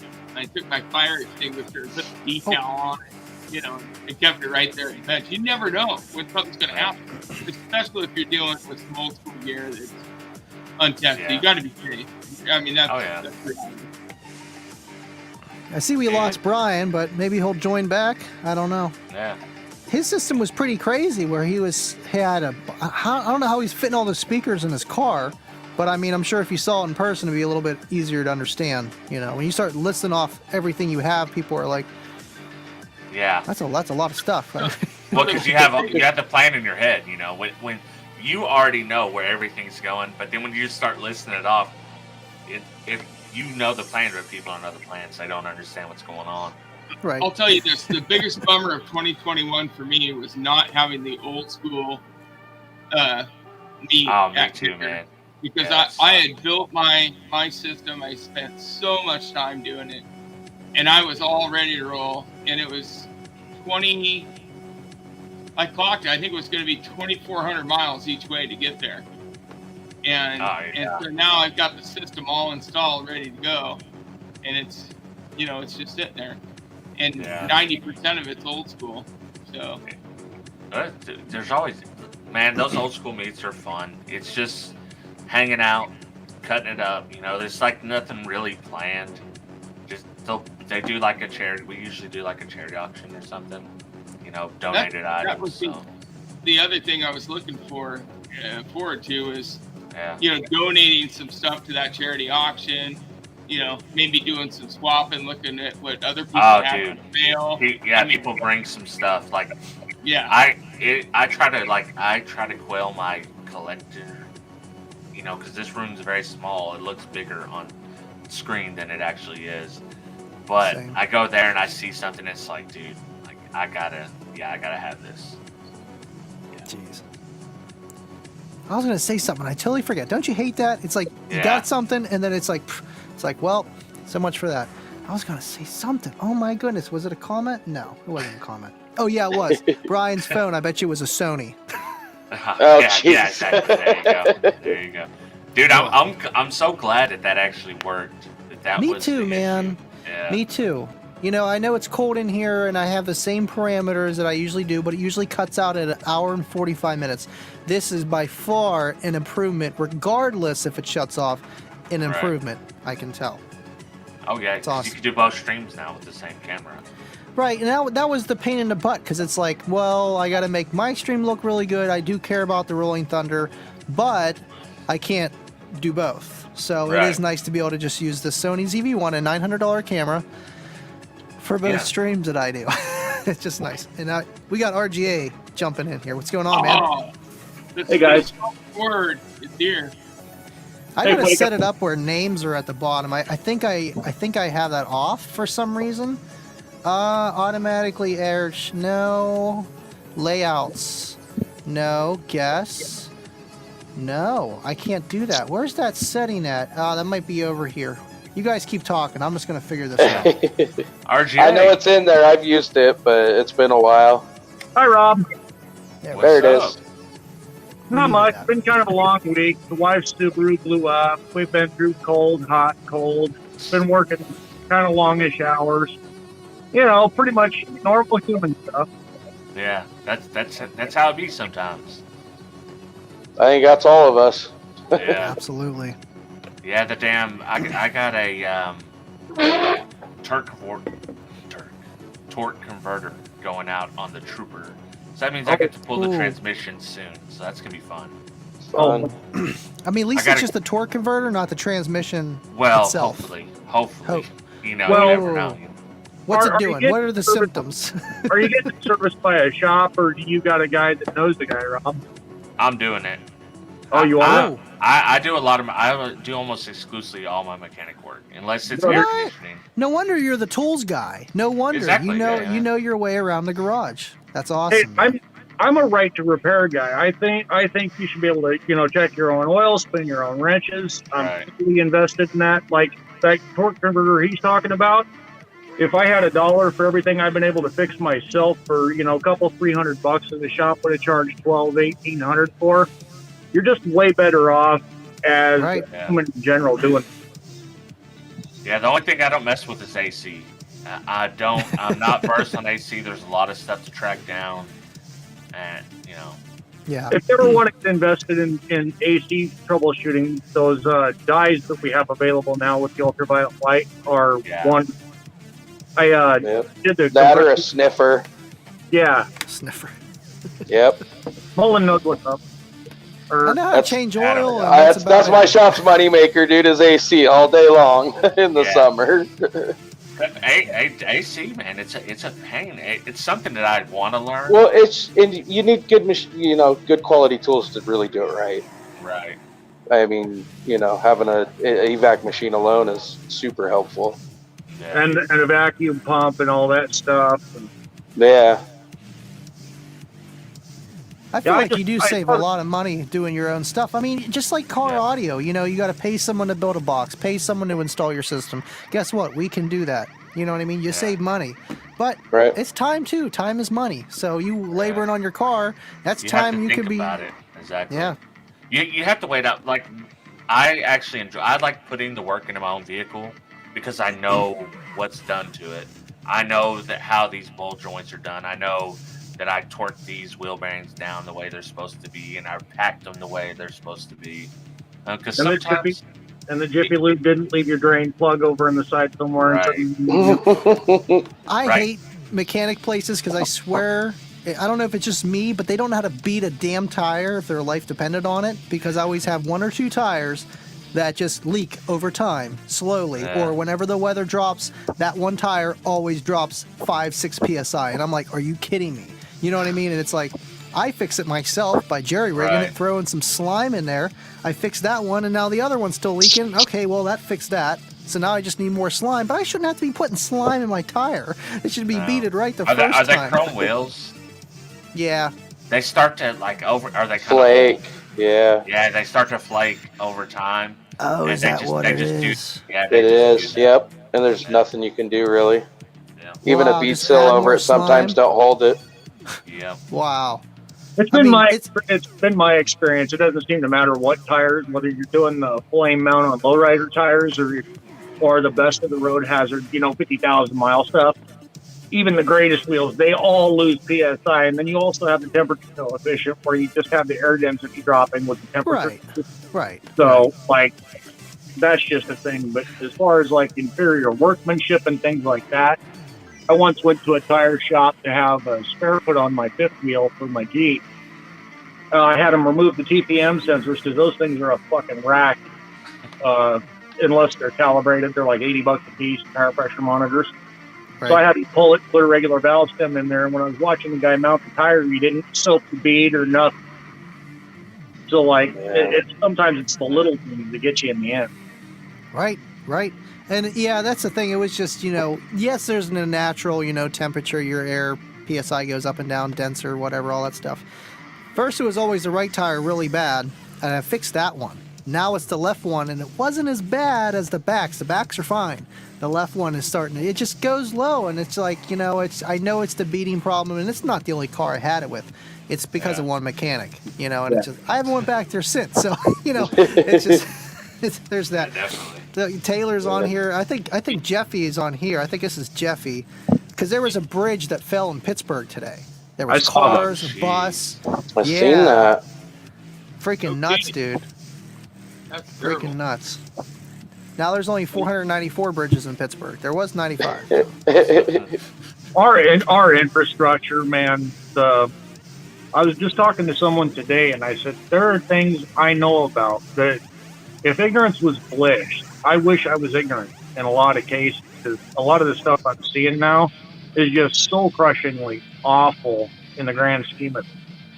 And I know you guys see it too. What with the information available to us nowadays, you get on and you get these news articles and stuff that 10, 20 years ago were an impossibility. They grab you. That's what they're designed to do. They're soul crushing. And it's kind of a general disappointment I have with the way things are going, and why I'm such a big supporter of things like this, where we can talk and chat and cohabitate and show that the world at large isn't just such a giant cesspool that everybody and make you think that we live in, kind of thing. Yeah. That's the thing with the news. It's like the world is ending almost every day, or something's going on crazy. But that's how they survive. You know what I mean? It's a company itself too. Well, if you listen to the internet, people you don't agree with are evil. You don't have to agree with someone to think that they're good people. Yeah, agreed. Agree to disagree. Shit, I do not agree with half my customers, probably all of them, really. Right. Right. But they also feed my family, so. Exactly. I can't. Yeah, but how do you feel about open forum like this, when fellows like us can just get together and generally talk about stuff, agree to disagree, and show that there's still faith in humanity in the world? That's what I love about this. That's why I like to participate in these, even though I hate being on camera. That's why I like talking to Rob, supporting Andy, and just spreading kind of a good sort of. Yeah, me and Rob kind of talked about this, and I don't know, you can tell, because this is your show, Rob, really. I mean, this is my live, I know now, but the whole group thing, this is your idea, and I just felt like, might as well after. Who cares? Let's have fun. But tell them what we were talking about. Well, it's like, I see Andy like me. Like me, it's about the community more than my channel, more than my High Five Vega, more than 12E Talk even. I do this more for the community than just the hobby itself. I enjoy car audio and I love that stuff, but the biggest portion of that is the community, and I see that in Andy. So like I'm always hitting Andy up, seeing what his mind is, what he's talking about. So if I can help Andy out, I'm always there to try to help Andy out, because I feel like, we're kind of the same in that sense. That's what drew me to watching your videos early on, and why I discovered Andy and some of the other folks in the community, is that perpetuation of just the genuine goodness of people in the community. Because we all know if perfect existed, we'd all have the same shit. But being able to find common ground in an open forum like this is invaluable. Oh, yeah. Absolutely. Also, what the community did for me is that I used to listen to the news, and on the radio and TV and all this stuff, and it added too much stress. And my wife was like, "You need a hobby," and I went right back to my old hobby from the early 90s, the car audio, and then I started getting hooked into all these, channels and people in there. And I'm not a social media guy, and I was really hesitant about it, because I've never had a Facebook page. Never been on any of those things, and because you hear these horror stories, right? Yeah. But when I tuned into a lot of the channels that I still tune into, it was just like a weight. Like I cut my cable now. I don't have the cable anymore. I don't listen to the news. I all that stuff is side stuff. And so when I have the time to do something, it's hobby based, but it's like a giant friendship amongst. I've never met any of you people in person, but it still feels like a friendship to me, and that's Absolutely, man. It really is. It really is. That's what I love about YouTube, because people that like honestly, if it wasn't for doing YouTube and stuff, I probably wouldn't be on Facebook either. I like Instagram, but also people don't like that. But it's nice because a lot of people that are not on Facebook, not on Instagram, not on TikTok, they're on YouTube. So Yep. it's like you can be kind of everywhere, and I try to be where the people are at. So that's the only reason I'm on TikTok, because I don't understand TikTok at all. It's like it's totally out of my wheelhouse. 100% clickbait. Think of that. Right, and right, then, yeah. then that's TikTok. Which is weird, because I love clickbait. I love like clickbait where I'm actually telling you something, but my clickbait's like, I'm gonna say some stupid shit to make you think like this guy's an idiot. I'm watching this video, like I want to see what he's doing. Rob, if you want to do good on TikTok, what you need is to enlist your kids and do some bust a move, right? Yeah. That or like wear some revealing clothing or something like that. So far from what I've seen. I'm retired. I wish I could go live with that, like how I do that face swap and look, like how we do all that. I wish I could do that live, dude. I would go viral. I literally posted a picture of me as a woman. They were trying to holler. 2,000 views, dude. I was like, did you guys ever see this YouTuber? Literally comments, no, who is she? No, who is she? Never seen it. I'm dying. Like, how she looks like. I did a video for a friend of mine that was sick in the hospital, where I took one of my daughter's reverb mics, making jokes about YouTube microphones and the build up to have. And I did my best Louis Armstrong. I've got speakers that are, Yeah. It got like 50 views. Like, there's no freaking rhyme or reason to the way the algorithm works sometimes. So, like, early on, I started in 2013, and I tried to do, like, what I thought was going to be the best, most relatable content. And I found that me and the YouTube algorithm don't agree at all. Like, it's 50% skill, 50% luck. Yeah. Yep, absolutely. It literally is. RT, I've thought about a YouTube channel forever, and I observed a lot of the people that I followed on YouTube. They did all this work and then they got burned out. Yeah. And they quit. And I did it twice. Mentally, I said, if I'm going to do this, it's not going to be for views, subscribers, or anything else. It's going to be for me as a hobby, and anything I could contribute. If people want to see it, that's great. They want to subscribe, that's fine. It's not for any other purpose, and other than the purpose that Rob talked about is trying to build community, and that's fine. I'm not looking to earn money or subscribers or anything else. I'm just perpetuating a hobby in the community. That's all. If you have one of the ways I've always kneecapped myself is I quit my YouTube twice because I have self-psychological blocks in place. Not for lack of intelligence or drive or anything like that. All of us that have any kind of valuable marketable skill have to deal with self-doubt. I quit my YouTube channel twice. The first time I did it, regrettably, I deleted over 357 videos that my viewers were telling me were invaluable. But I deleted them.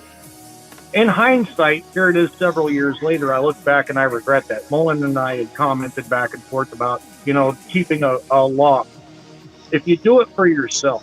See, I started out kind of in I want to help people. I want to get away from the toxicity of like the Facebook groups and the snake oil and all the bullshit that we deal with.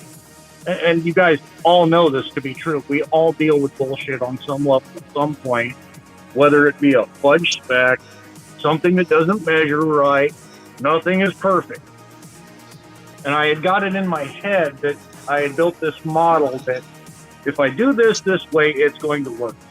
And a lot of times it doesn't. And when I finally got the paradigm shift and I got out of my own damn head, which is still tough to this day, I'm always in my own head. And I started doing things that just felt right. I was happy. So when I don't like talking about my channel. When I do my videos, I do them in the moment, whether I'm fucking up, saying something stupid, because that's real, and I don't edit it. But at the same time, I have a great appreciation for guys like Rob, who want to come up with the scientific facts, guys like Andy, who have the spectrum kicker. And I think there's a space for all of them. And I would encourage everybody that has the power to have the voice to use it. Absolutely, man. I think you hit almost every spectrum of it, and it is a shame, you deleted those videos and El Fuego, the same. That's exactly why I started. I didn't think it was going to turn into even what it is now. It's crazy to think about. I literally just wanted to make content that I thought I could do, that I knew enough information about. And the amp dynos just kind of fell into my lap.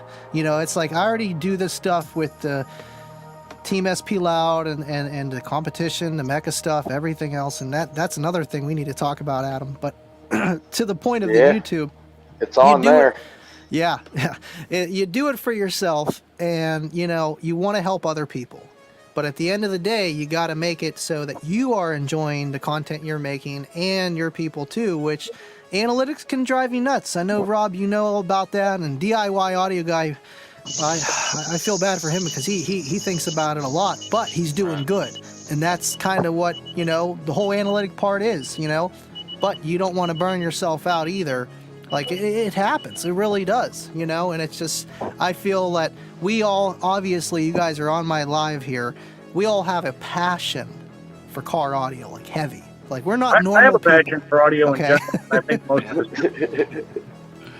us I moved on to home and car, Andy, and you're probably going to do the same eventually. You're going to do like the rest of us and have a giant ass home theater that you don't know what to do with.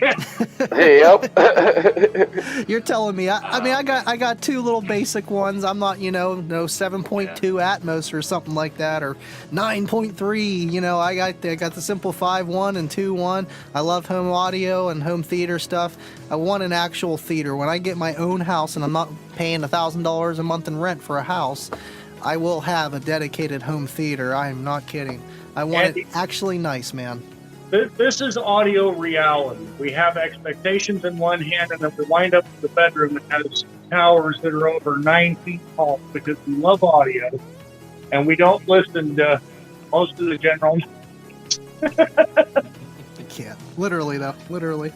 Yeah, back to the whole YouTube thing. Like, my take on that is I actively do stuff to not grow on YouTube, because I don't care.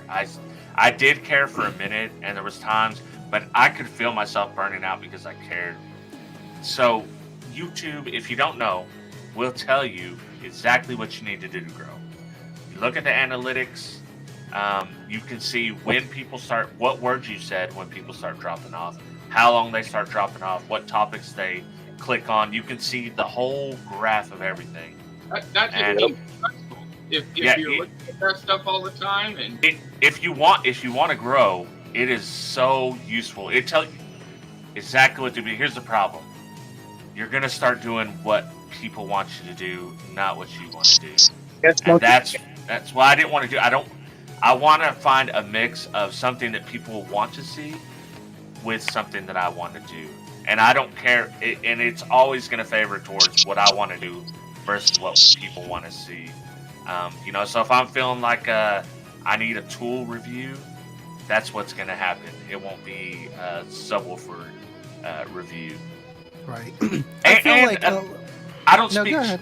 I don't speak directly to like a straight up bass head community, because I'm really not a real bass head. That's where I think like you. What? You, Andy, could grow because you are a bass head. You speak to a bass head community, and to me, that's not really my passion. My passion is like sound quality and stuff like that. So, and I think the bass head is the biggest amount of viewers on YouTube, in my understanding from the analytics and stuff. So Rob, I think if you're going towards that, you can grow. I know what you're saying. Right. Hang on, gentlemen, if I may. I think that there are more facets to the audio community that are crossovers that aren't explored than anyone would imagine. I started going on YouTube and discovering, because I'm a bass head, I'm an SQ guy, I'm a high power guy, I'm a low power guy. I like, some bookshelves as much as I do my 9-foot towers.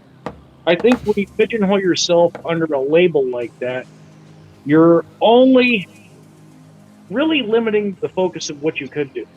If you just genuinely embrace audio as a whole, whether it be the car, the home, or the pro, and just run with your gut, the right people will find you. Because I actively shoot myself in the foot too. I've appeared on the Daily Hi-Fi podcast. I do the Hi-Fi Summit. I've talked to and drank with some of the greatest engineers in audio history. Does any of that matter in the grand scheme of things? No, because we're all the same. I mean, it's like the common misnomer that these companies don't talk to each other. Some of these engineers aren't friends. That's horseshit. It's all a pink picture that, Steve Irby versus Gene Serwinski or Arnie Nudell or Paul McGowan.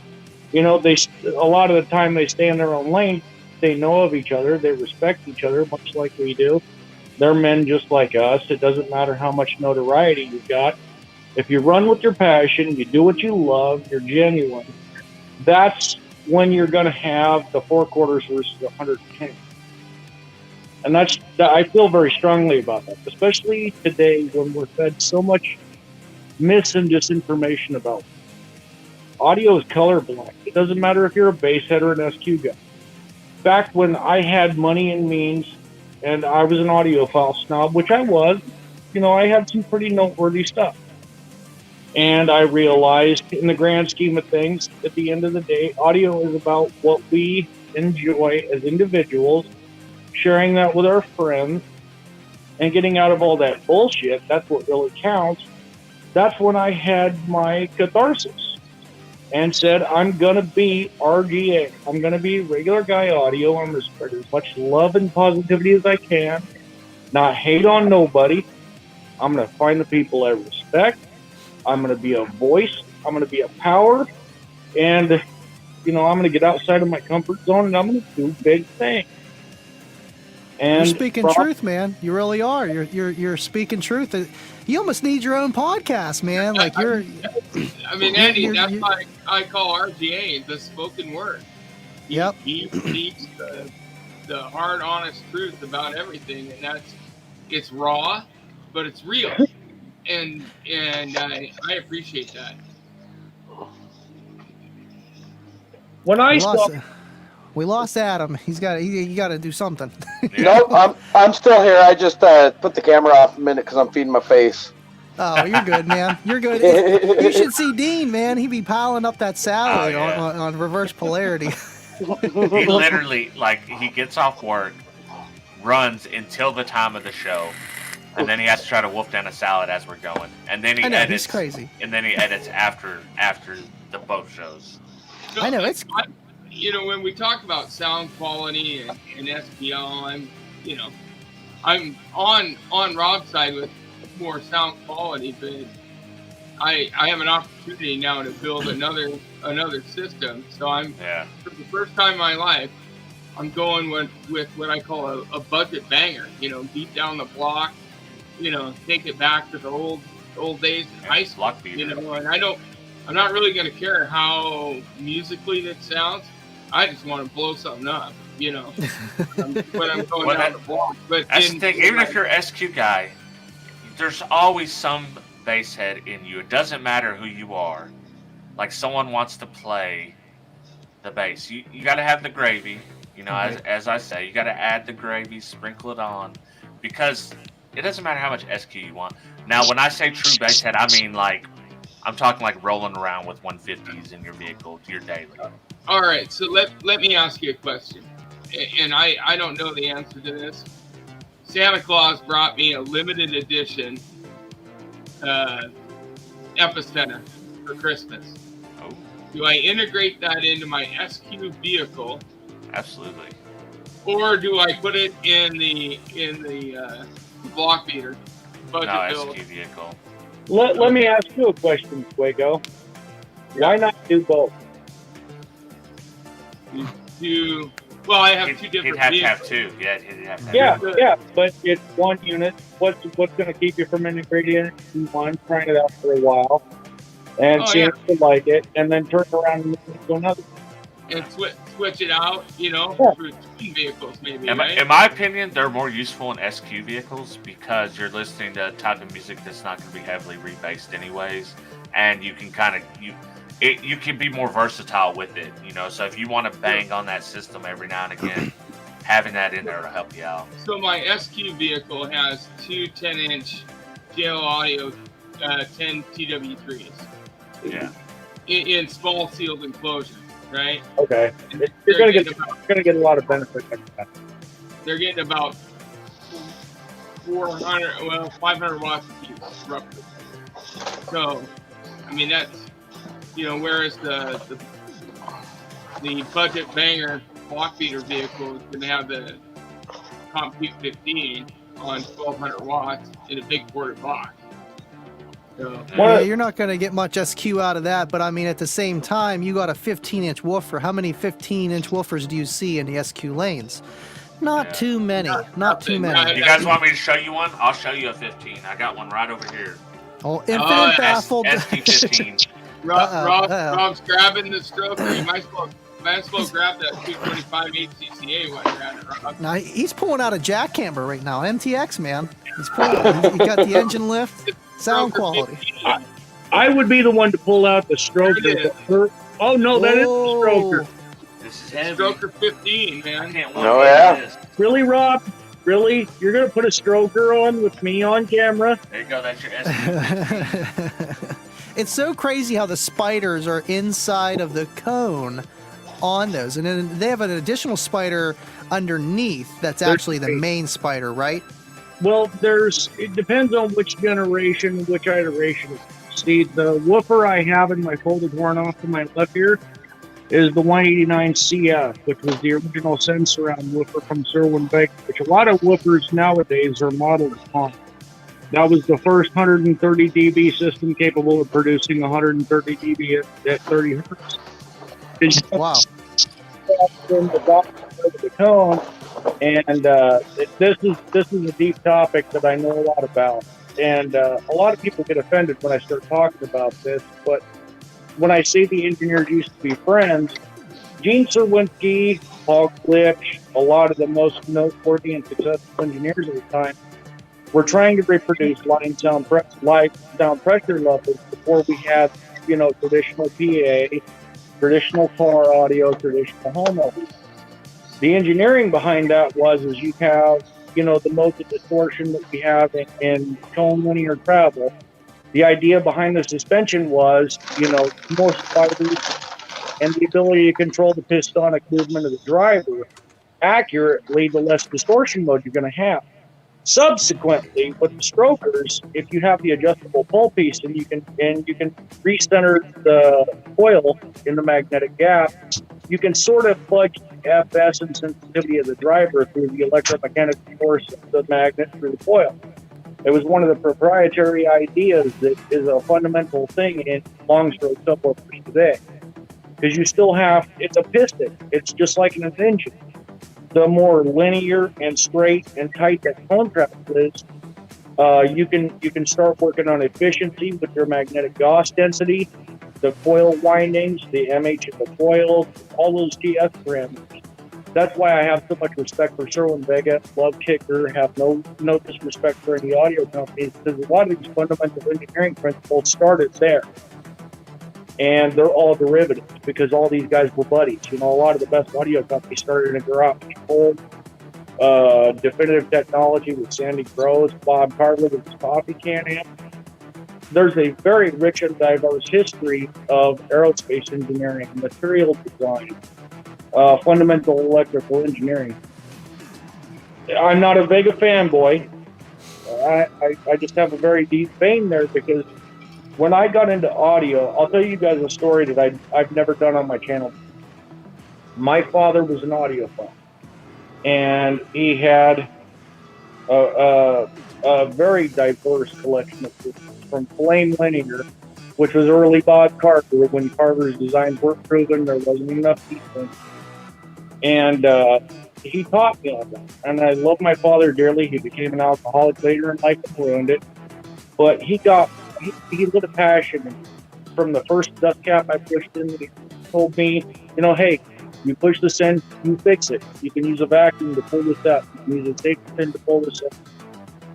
He taught me to appreciate the Paul Klipsch's, the Sandy Grosses, the Gene Serwinskis, to look back into audio history because the technology really hasn't advanced that much in the almost 70 years now. It's still an electromechanical moving device, an electromagnet, full piece, yoke magnet, material science, Gauss density with the Alnico, and oh crap, I'm drawing a blank here. I have all this useless knowledge in my head, and I'm really terrible. No, man, you seem like you really know your stuff. You know what I mean? And it's a surprise that I don't know you other than Kicker Unmasked comment section or Rob's comment section. Right, and then getting Kip fired and then rehired. How'd you get him rehired? That's what I know. I know how you got him fired. Right. Hey, Andy, John Kay had a question that popped up. Oh, that I wanted to answer. It was about what I was running. Yeah. Go ahead.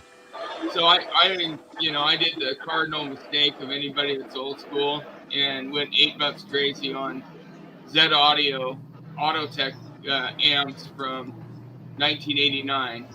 So what I did is I bought two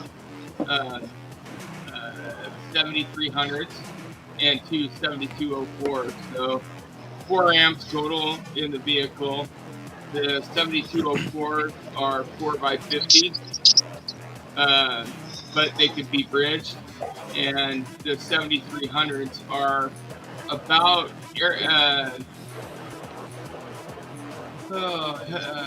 help me out, Hi-Fi Vega. I think Derek done a video right on the 7300 bridge.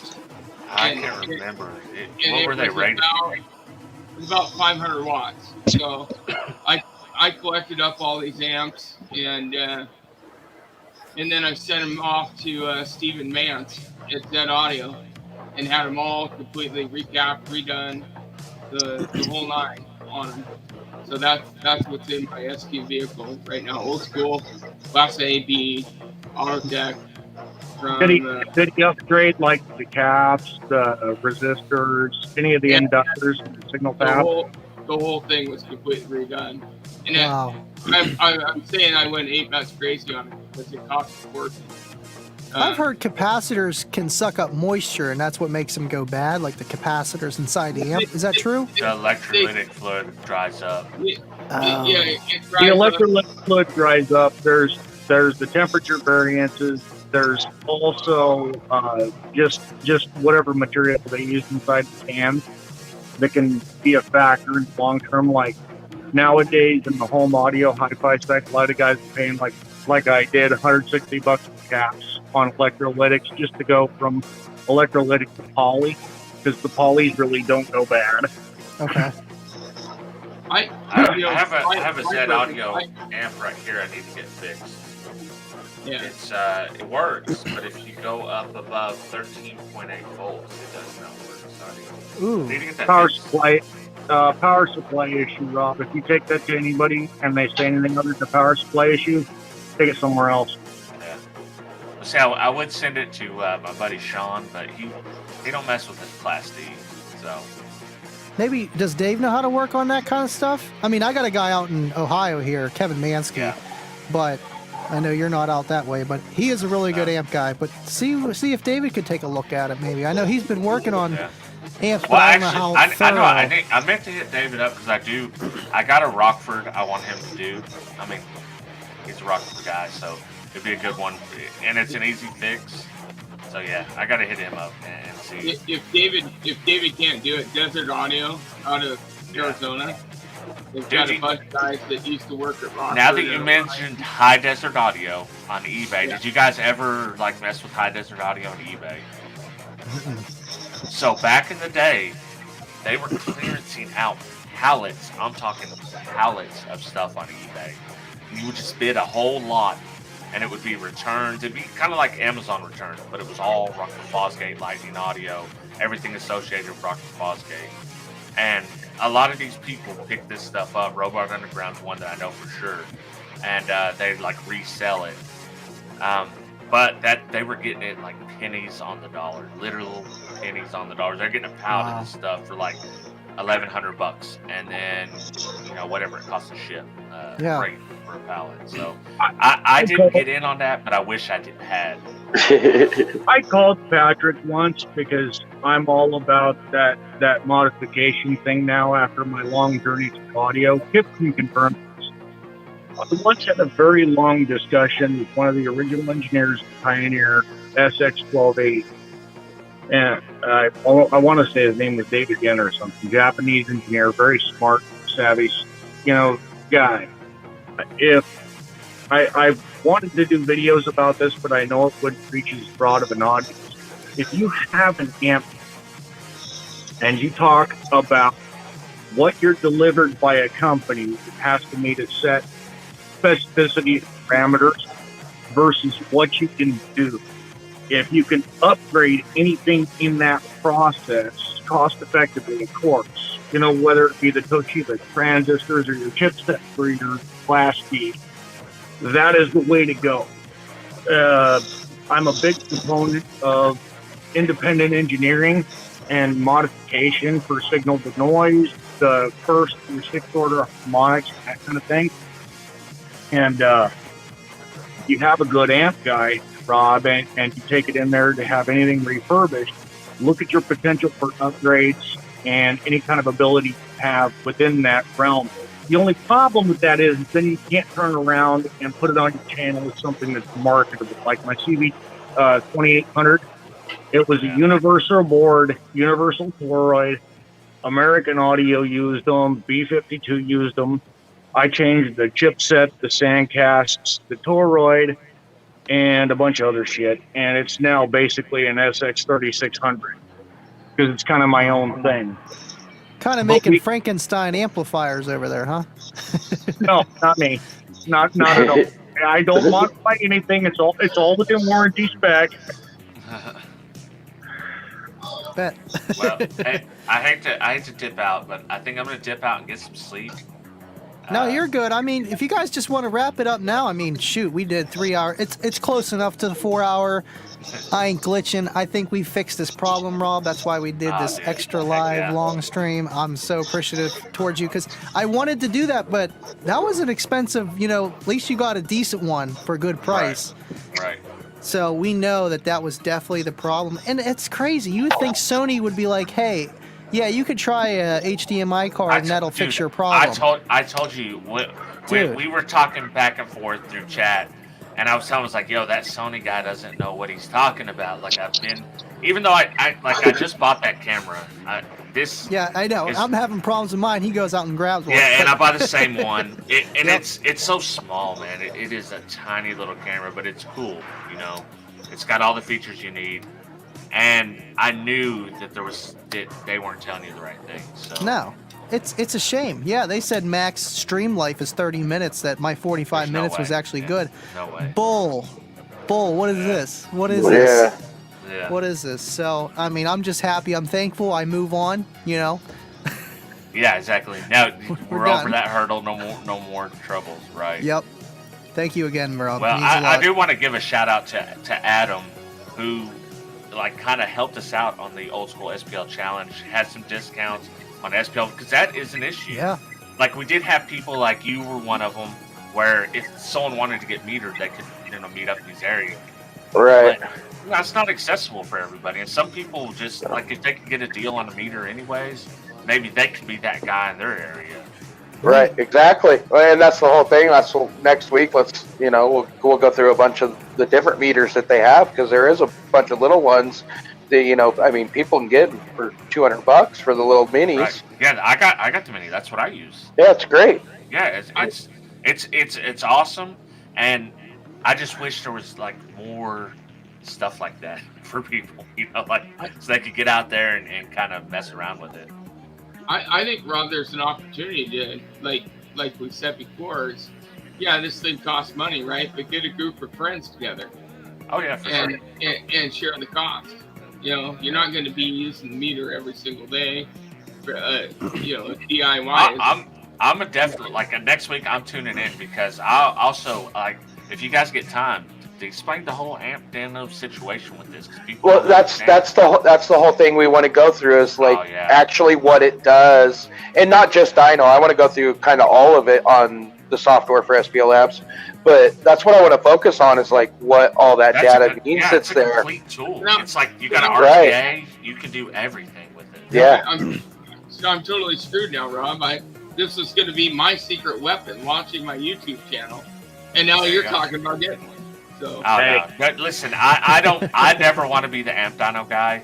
It's like something I always do on the side, but I just like doing the niche stuff that no one else is messing around with. Right. And because I'm doing weird stuff. I've done a freaking Kenwood PS Performance Series amplifier. Like, no one cared about them when they were new. I cared about them.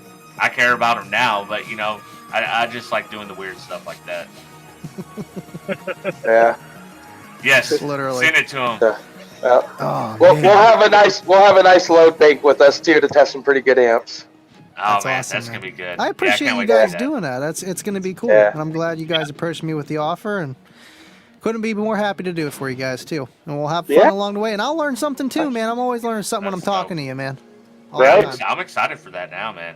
I gotta. Is it gonna be on your stream or? Oh, it's gonna be on Andy's, and just like this, pretty much. Oh, excellent. I'm gonna carve out some time and make sure that I'm there to watch. Yeah, we're gonna bring Matt Starks on with us too, and you know what he's got going on. He's a mad scientist. Yeah. Me and him chat every day, all day, dude. I love Matt Stark, man. The dude is literally a mad scientist. He really is, and me and him have been working on the SPL Labs, and I know you've seen some of his pictures of his dyno, but we're gonna show most of that on Friday. Oh, dude, that's gonna be dope. Andy, I know, you that's- have a killer stream next week, dude. Yeah, man. Came out of nowhere, but it's going to be You better cool. start promoting that stuff. Like, Yeah. get it out there. We'll do it for sure. Yeah, For yeah. sure. Oh well, I mean I that's got part that of what part this is part. Yeah, absolutely.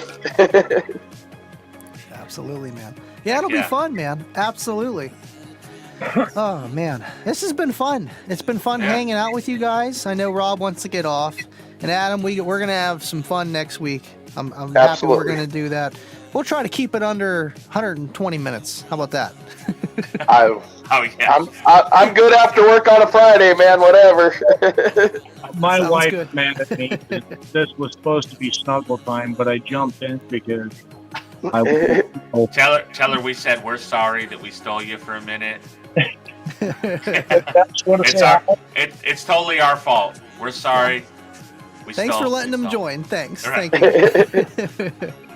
Nah, Hey Andy, I can't see the live stream anymore. As far as how many people are still hanging on? 12 people. We had 15 to 20, pretty much 20, almost over 3 hours. Wow. You know, Nice. we were up to like Dedication. 35, 40 for the first hour, but with you guys hanging out, people still stuck around, and those are the true people that, you know what I mean?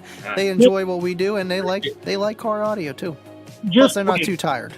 just wait, Andy. When I did the Hi-Fi Summit, I had so many revelations about audio, its color blindness, its ability to unite people, and I often, utilize my powers for good. I name drop. I talk about Rob. I talk about Big E.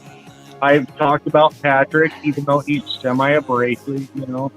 If we cultivate and do this community right, like this, where it's man to man, basically no bullshit, pardon my phrasing, and cultivate this in a proper way, not only can we benefit ourselves, we can help the newcomers into the hobby that are facing stuff that we didn't 20, 30 years ago, and learn ourselves. I think there's nothing but a positive direction toward this, which is why I'm grasping it so intensely. My knowledge of crap from like 50 years ago versus, you guys' current amp dynos versus our ability to sit here in this open forum and compare notes is the best thing to happen to audio since Car Stereo Review. This is the new thing. That's Boom. awesome, man. It means a lot, That's a especially, perfect note to end on right there. Heck yeah. Absolutely. We'll see everyone next Friday, 10 o'clock, as always. And thank you, everyone, for watching. We're not going to do the ending video. It's late. We'll just sign out. I want to talk to you guys for a minute till we get off. But again, thank you guys for watching, and thank you guys for joining. I appreciate and love all of you guys so much. And we will see you next time. Stay living loud, everyone. Thanks for having us. Have a good night, guys. Later. Thank you. See you guys. Bye.